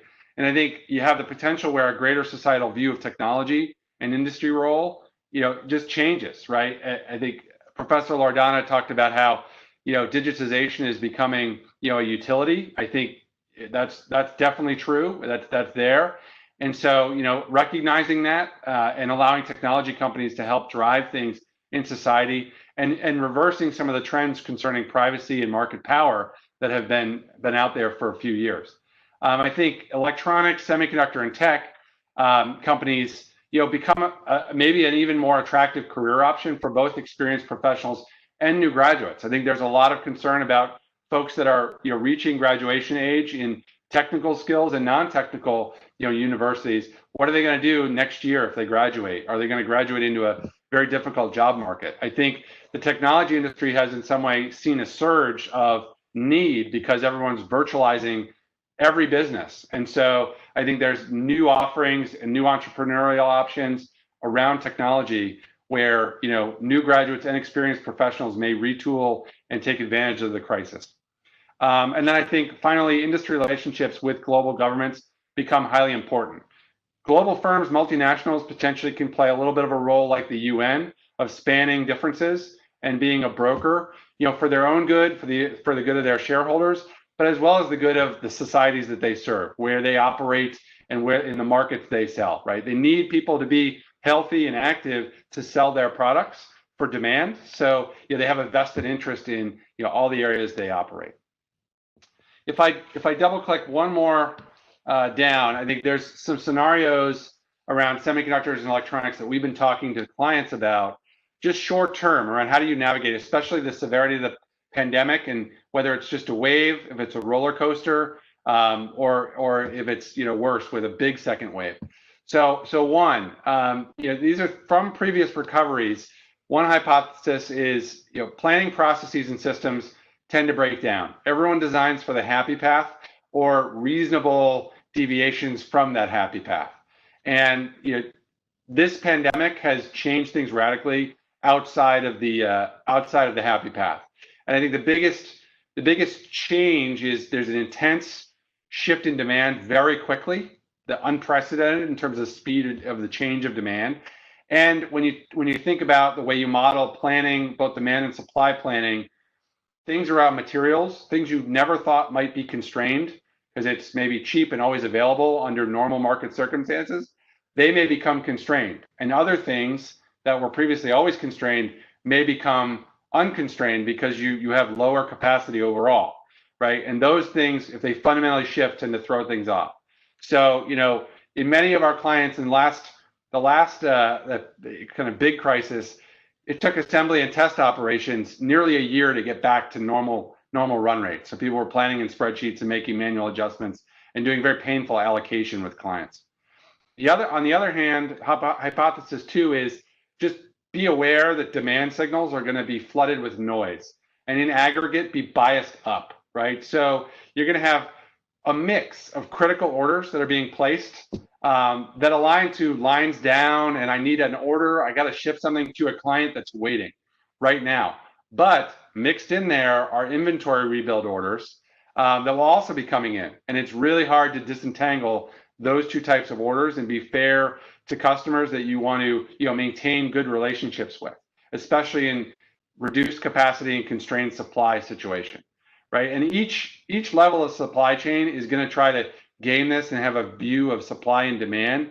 They also have different views of their level of inventory, desirability, their level of risk, or even their access to capital to even order and hold more inventory to buffer their operations. That's where potentially lines of credit to some key suppliers that may be struggling, is important to go do very quickly.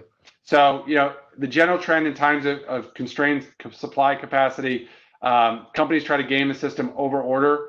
Our general thought is get your salespeople, your business development people, your relationship folks out there to try to disentangle things and get the policies around allocation up and running pretty clearly and quickly to help you manage through the process and make fair allocations and avoid making enemies. So big conclusions. Most people in the electronics and semiconductor industry are very familiar with the bullwhip effect.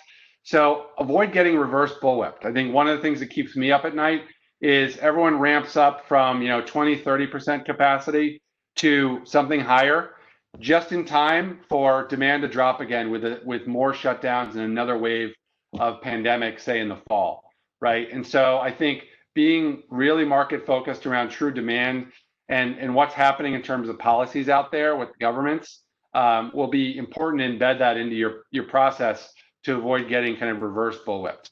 And then plan for potentially those on-off waves. What are your scenarios where you're going to go on and off and customers simply cancel orders or push out things significantly quickly. And the last thing is to look at control tower options and command centers. A lot of people set up control towers and command centers in these crises and then resolve them maybe a month or two into it.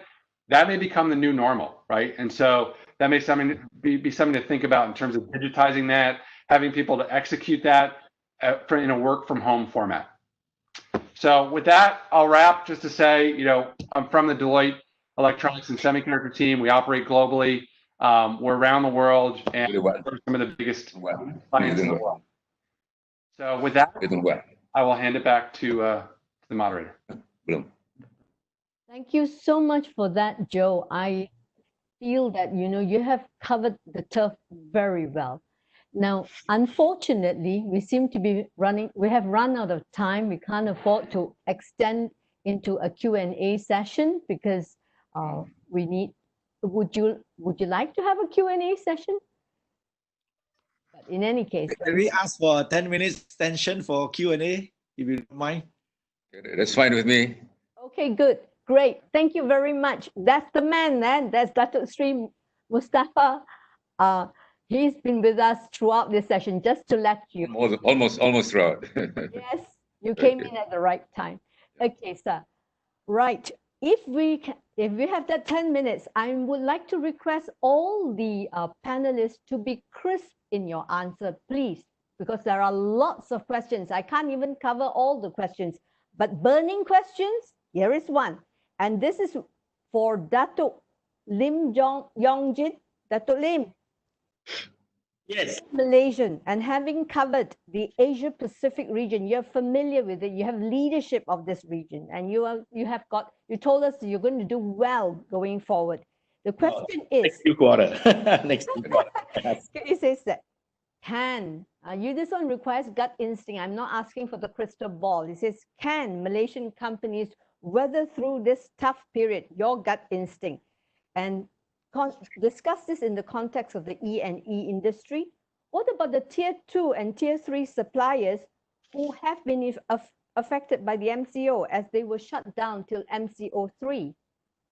Yeah, okay. Basically, I feel strongly that I'm actually very optimistic about E&E industry, right? E&E in the industry, which is an enabler for technology. As you've seen a lot of reports writing, technology is actually in the forefront of the fight with COVID-19, right? So E&E is the enabler, right? So people have seen a lot of things that have been on the technology, even they make test kits or liquids, all behind is all technology, all the analytical equipments and all this. So we are in general a good shape, technology-wise. And we'll see more and more telemedicines, we'll see more and more personal healthcare. All these are built around technology. So I see that as E&E industry, we are generally going to be in a good shape, right? Yes. As far as the rest of it, like you say, the tier 1, tier 2 company or tier 2, tier 3 company, I think they should review their own business operation carefully, right? First, then look at the market channel, look at the zero-based accounting. What do they need in order to survive, right? In order what they are going to target, to try not to be jumping from one place to another, focus on that, right? Then pricing in the near term will be critical. Because every sales guy will say, I can't sell because the product is too expensive. You hear it all the time. So pricing will be a challenge for the meantime. So that will help if you can find ways to reduce overhead costs, your fixed costs, keep it more flexible in the cost structure. That will help them that, And maybe sometime, you have too many resources, look at other companies and see whether they can outsource those, like in some companies, Plexus is one of them that we actually need more engineers. Hope is on the line. Hope is on the line. Plexus say they are open. Okay, everybody dial in. So I think we are in general good shape. The tier 2 and tier 3 just has to review where they stand, keep their money, as I mentioned all that earlier in the presentation, and I think once they can survive too, then be flexible and bet on the winners, keep the thing close to the ground. I think there's a good chance, right? And ask for help. Thank you. Thank you, Datuk Lim. Okay, you have left us a lot of food for thought, Professor Loredana. You tell us, don't waste a crisis. Well, that's really food for thought. So the question is, many business leaders are themselves lost and disenchanted with the way their businesses are going. Dipping revenues, reduced or ongoing overheads, retrenchment, poor morale, and so on. Many are just muddling through. What sort of leadership style is appropriate in the new normal? Your views, please, Prof. Well, thank you for this. I think we have so many leaders at this table. Dato Sri Mustafa is one of the inspiring leaders that I think probably has a better answer than me in this. What I would say is you need two things. On one hand, you need positive energy. One of the things about leadership is your stress should not be, pardon my pun, but should not be contagious. I think you have to try to communicate reassurance to your people. Remember, one of the things that I said, at the end of the day, the business of business is part of people, right? We are all in the business of people. While we are all in the business of technology, it's people who drive our business. So I would think that you have to have a very positive and confident energy without you. But at the same time, I think you have to have a very healthy dose of humility. And I think the leaders who sort of came to surface in this pandemic were the leaders like, for example, Cuomo in New York, right? Who communicates confidence, but at the same time, he's very humble. He's humble about acknowledging the things that he or his office cannot do. But at the same time, he's communicating constantly all the efforts that they are trying to do. So I would say, as I said, positive confidence, but with a very, very healthy dose of humility. Great. Thank you, Prof. All right. Over to you, Datuk Wan Latif. The question is, there is so much talk about deglobalization. Even regionalism has taken a back seat. How will this impact our export performance going forward? Well, thank you, Datuk Wong. First of all, I would like to acknowledge the presence of Tok Pa with us. Thank you very much, Tok Pa. Well, speaking about deglobalization, of course, we have read a lot of news articles, all that since COVID-19, that there has been tendency towards deglobalization. Even for that matter, regionalism. Also, people talking about going into producing goods domestically and sell goods domestically as well. But I think it's not as easy as that, especially for countries like Malaysia. Like I said in my presentation just now, we are deeply integrated in the global supply chain. I don't think there is any single country that can produce everything. Like it or not, we still need to depend on each other. International trade is about leveraging on the respective comparative advantages. For the fact that we don't have everything to do, we don't have the raw materials that we need to produce, probably we don't have the technology that we need to use in the country, we probably don't have the labor, the human capital, the knowledge. Therefore, we still need to depend on each other. And hence, I think the global value chain will remain intact, probably not as much as, at the same level as pre-COVID. I don't deny that there has been tendency to source domestically, but I think, supply chain, global supply chain, as mentioned by Joe just now, will remain intact. And speaking about E&E specifically, complex industries, complex products like this, it is even more difficult for any country to source domestically.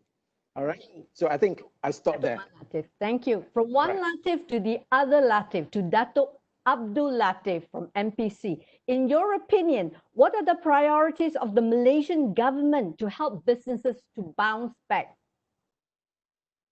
Okay, I think what will be most important is to understand issues that they are facing on ground.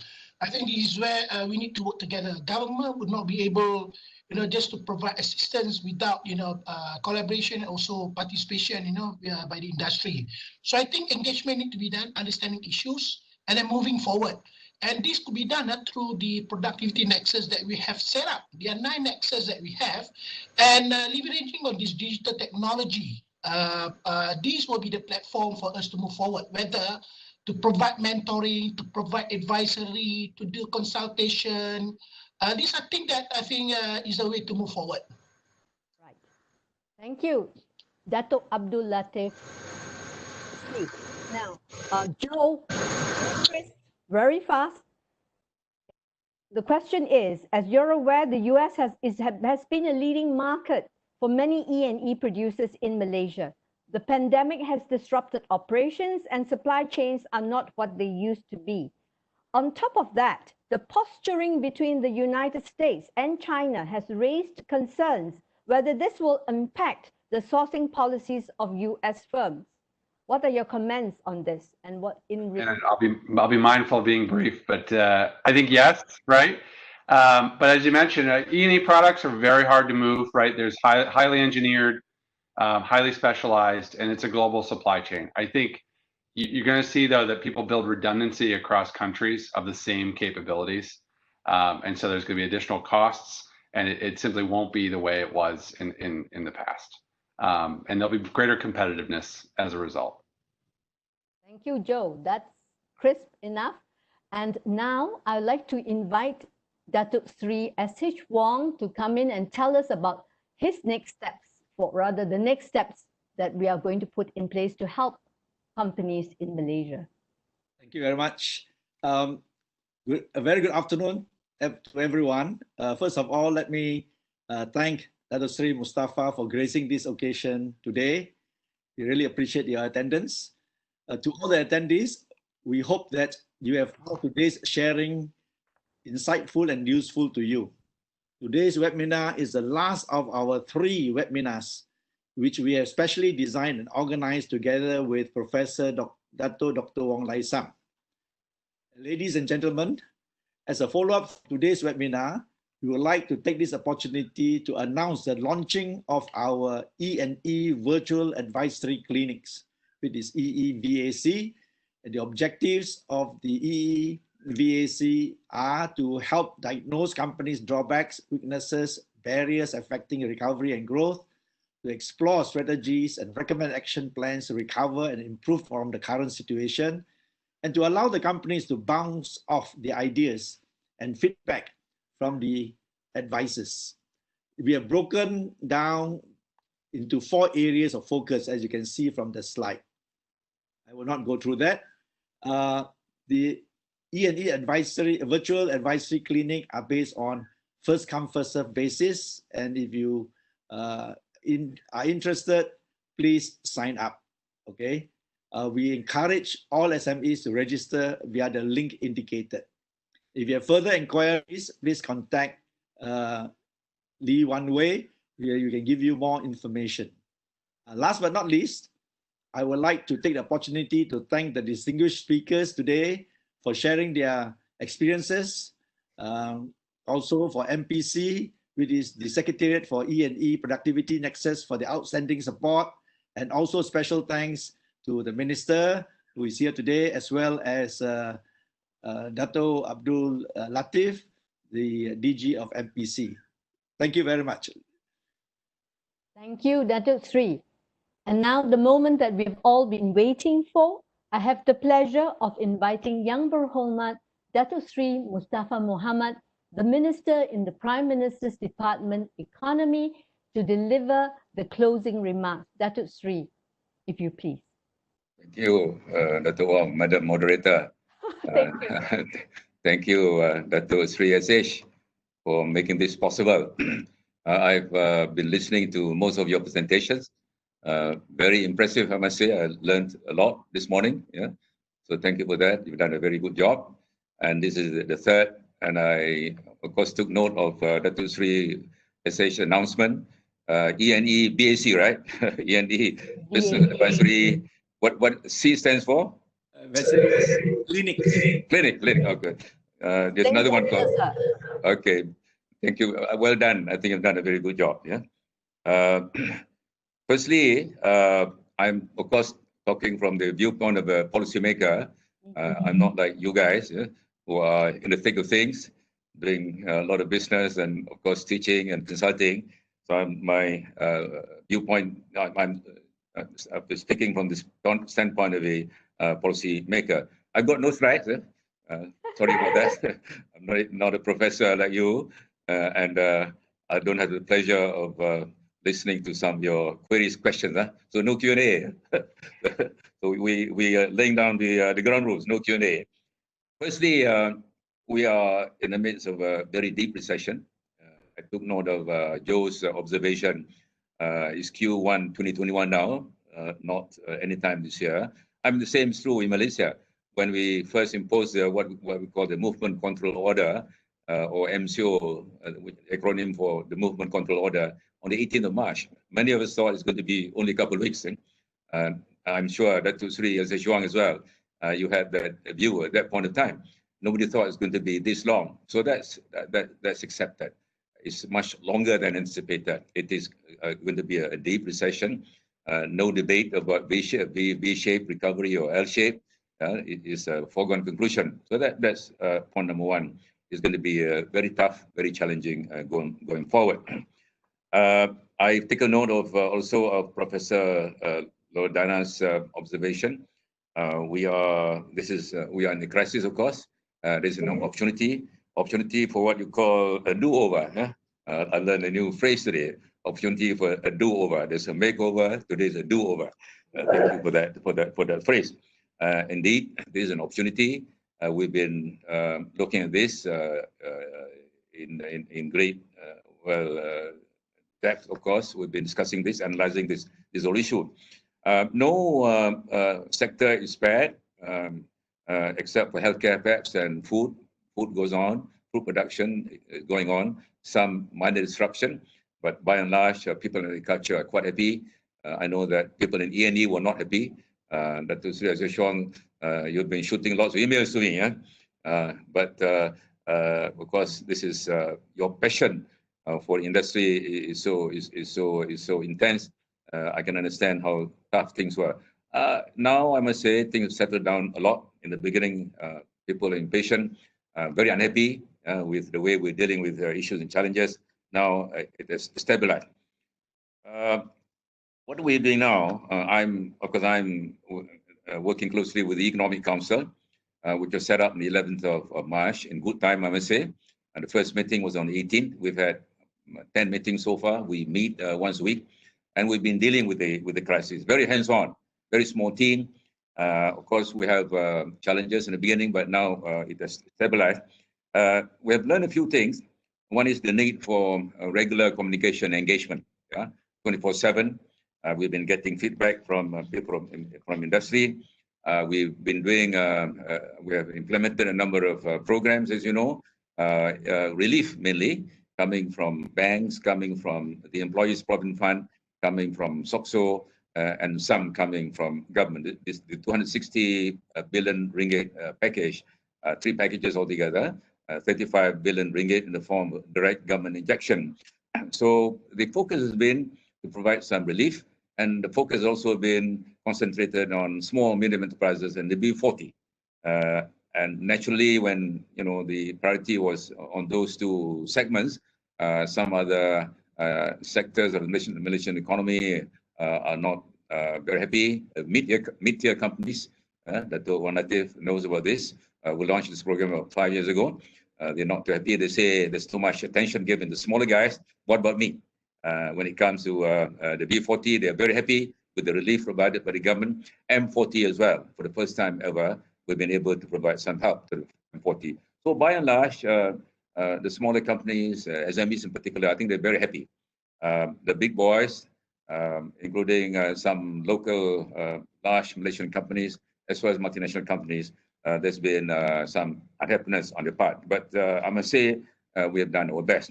The focus now is to make sure that our decision to open up the Malaysian economy works. As you know, beginning on the 4th of May, we decided to open up all sectors except for a very limited number of negative sectors. After having consulted the Ministry of Health. Health remains a primary issue. Many of the SOPs and other considerations that we have put in place have taken into account the views from our colleagues in the Ministry of Health. So we have opened up on the 4th of May. The issue now is companies are quite slow in responding to this decision by the government. So we've done lots of surveys. We've engaged with Matrade, MIDA, and SME Corp and others, and CIDB. We have been getting a lot of good feedback from various people. Data has been forthcoming, and people are getting used to providing more regular data. Those days, we've been talking about annual, quarterly, and monthly. Now it's daily. We need to monitor developments on a daily basis.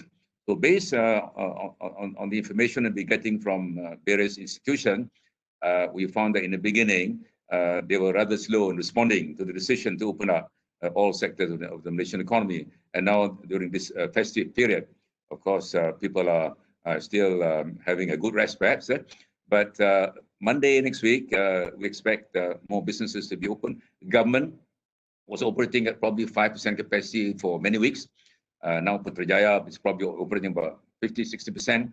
We're slowly ramping up. So this is very important for us. Yeah, we have put a few measures in place. The priority now is to how to make sure that companies and various sectors of the Malaysian economy respond quickly to this decision taken by government. And we've decided to convert the Economic Council into a decision-making body. In the past few weeks, we've been analyzing numbers, getting reports from various stakeholders. We thank you. All of you have been very, very supportive. We've been getting good feedback, good support from you. But now the focus is on problem solving. In the last couple of meetings, we brought people to the council. We've listened to the problems, and some issues were attended to almost immediately. So that's our focus now. One major complaint is standard operating procedures. Those of you, Datuk Lim and Datuk C.S.H. Wong and others in the Malaysian economy, of course, understand how difficult things were. The first day when the system was opened in MITI, yeah, the system broke down, tens of thousands of applications. I mean, that was unprecedented. They didn't quite understand the issue of supply chain. Everything is interconnected to one another. And it took them a few days before they fully appreciate the importance of dealing with these issues in a holistic manner. So our priority now is to make sure that things get moving, because if things don't move, then there'll be further job losses and businesses will be bankrupt. Some are already, of course, in trouble. We've been reading in the papers, a few hotels have decided to put up, they have decided to offer themselves for sale. Some have closed temporarily, some closing for a longer period. So the council, which set up on the 11th of March, we managed to deal with the situation through regular interaction with our colleagues, in particular in the private sector. And our priority now is to make sure that we will be able to ramp up production in the next couple of weeks. Hopefully, industries will be moving closer to 90-100%. E&E, as observed by Datuk Lim a few moments ago, has done quite well. I'm pleased to hear that. In the beginning, I must say, that sector has got the most number of complaints. Yeah? That's no longer the case. So we have learned lots of lessons. We need patience. We need agility, of course. We need to respond very quickly to this changing situation, landscape. We need a lot of patience. Yeah? We need a lot of data. Yeah, we have to talk to people, make sure that they get data 24/7, lots of engagement. And we notice that there's a need for some structural reforms. Foreign labor, for example, has been an issue for this country for many years now. And in the last few weeks, yeah, a few challenges have been exposed, including accommodation for the foreign workers. So these are issues, these are structural issues. Yeah, foreign labor is a structural issue. And we have other issues like hotel, tourism business is another issue. There's going to be big changes in tourist behavior, consumer behavior as well. Of course, the food delivery business is doing extremely well. And the gig economy, the informal sector, we need to redefine what a job is. In those days, a job means you wear a necktie, carry a briefcase, yeah? You drive a car and be in the office from 9 to 5, and that's no longer the case. So we have what we call short, medium, and long-term plans for the country. A number of the short-term plans have been announced by the Minister of Finance. Yeah? The Minister of Finance is now working on some medium-term plans. I'm, of course, involved in part of that, but my focus is going to be mainly on the long-term planning for the country. So that's why some of these observations are quite relevant to me. In particular, the structural changes happening, e-learning, yeah? How unprepared some of our people in the rural areas are for this new reality. They haven't got laptops, no smartphones, therefore they don't have access to e-learning. So these are issues which are surfaced, these are structural problems which need to be addressed by the government as a matter of priority. And then we are pleased to note that some SMEs have been responding quickly to the need to transform themselves, to become fully digital. Yeah, some farmers have become digital. I've been getting harum manis from Perlis. Yeah? through a digital connection. Yeah, people I've been meeting some people in the delivery business, including logistics companies. They are experiencing good business. So there's been a lot of structural changes, and as a country, we need to take into account all these changes and factor into long-term planning. In other words, what was relevant, say, a few months ago, January, February this year, are not going to be relevant anymore going forward. The other is the need for Malaysia to continue well. I've been, with you for many years in MITI, and I know how important E&E is. We've been talking to E&E people, and to this day, I still talk to some of these people. And FDI, of course, is very important for this country. Domestic investments as well. We need to make sure that our domestic investors continue to put money in this country, to have confidence in Malaysia. That's important. Consumer confidence, investor confidence, confidence on the part of foreign investor. So MIDA is working very hard on this, and they are supposed to come up with new strategies going forward, how to make sure that Malaysia continues to be up there in terms of E&E and indeed in manufacturing.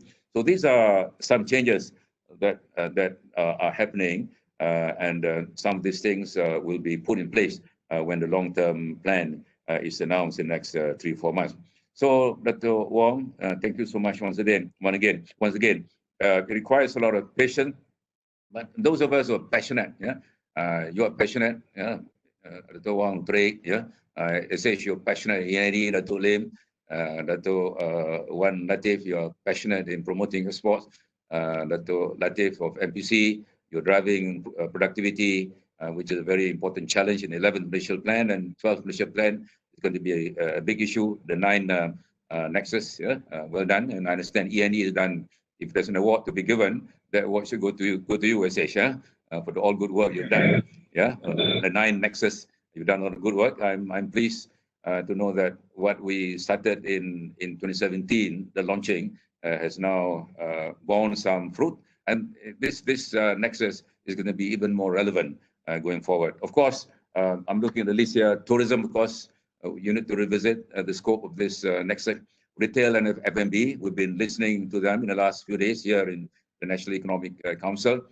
So we are driven by this passion, our responsibility to serve the country, the people of Malaysia.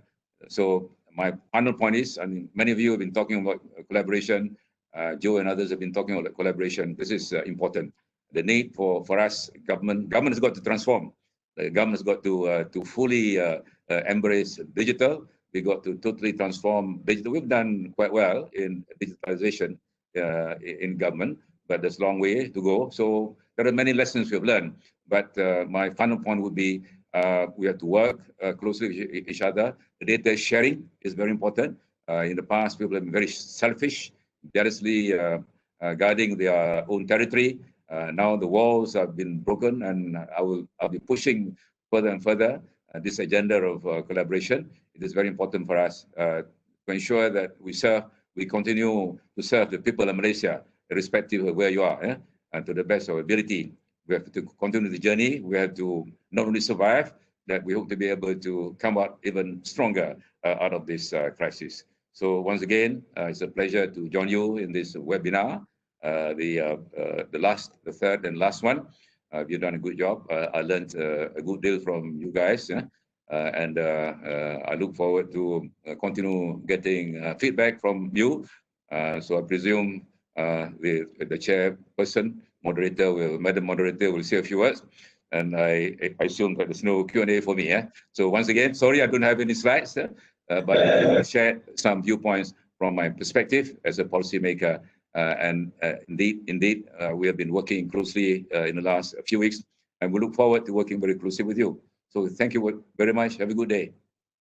Thank you very much. Thank you very much, Dr. Sri. On behalf of the 400 strong ears and eyes that are listening and watching you, thank you very much. We had 575 companies and people who were signed in for this morning session, and 400 of them are now who have just listened. Great, well done, well done. Thank you very, very much. That it was a pleasure having you. And please, I just want to say one last thing before you go, sir. Never stop listening. Never stop hearing. I've been a good listener, haven't I? I know. I know you were my boss. Okay. Right. Okay. Thank you very much, sir. Okay. Thank you. Thank you. Okay. Thank you. Thank you once again. Thank you. Bye-bye. Bye. Bye. Okay. Thank you, everyone. Thank you, Datuk Seri. Okay. Ya, See you. selamat raya. Oh, Selamat raya batin. Oh, they selamat puasa. Selamat puasa dah. Terima kasih. Okay. Thank you. Thank you, Dr. Sri. No problem. See you. We're done. We're done. Thank you. Joe, Everyone, thank you, Joe. All the way. Yeah, my pleasure. sleep now, Joe. Thank you, Dato Sri Wong. Bye bye. Thank you, Dato Wan Latif. Thank you, Dato'. Congratulations. Thank you, everyone. Thank you. Thank you. Congratulations to you. You left a lot of things for this mind. Thank you. Thank you very much. Bye. Bye.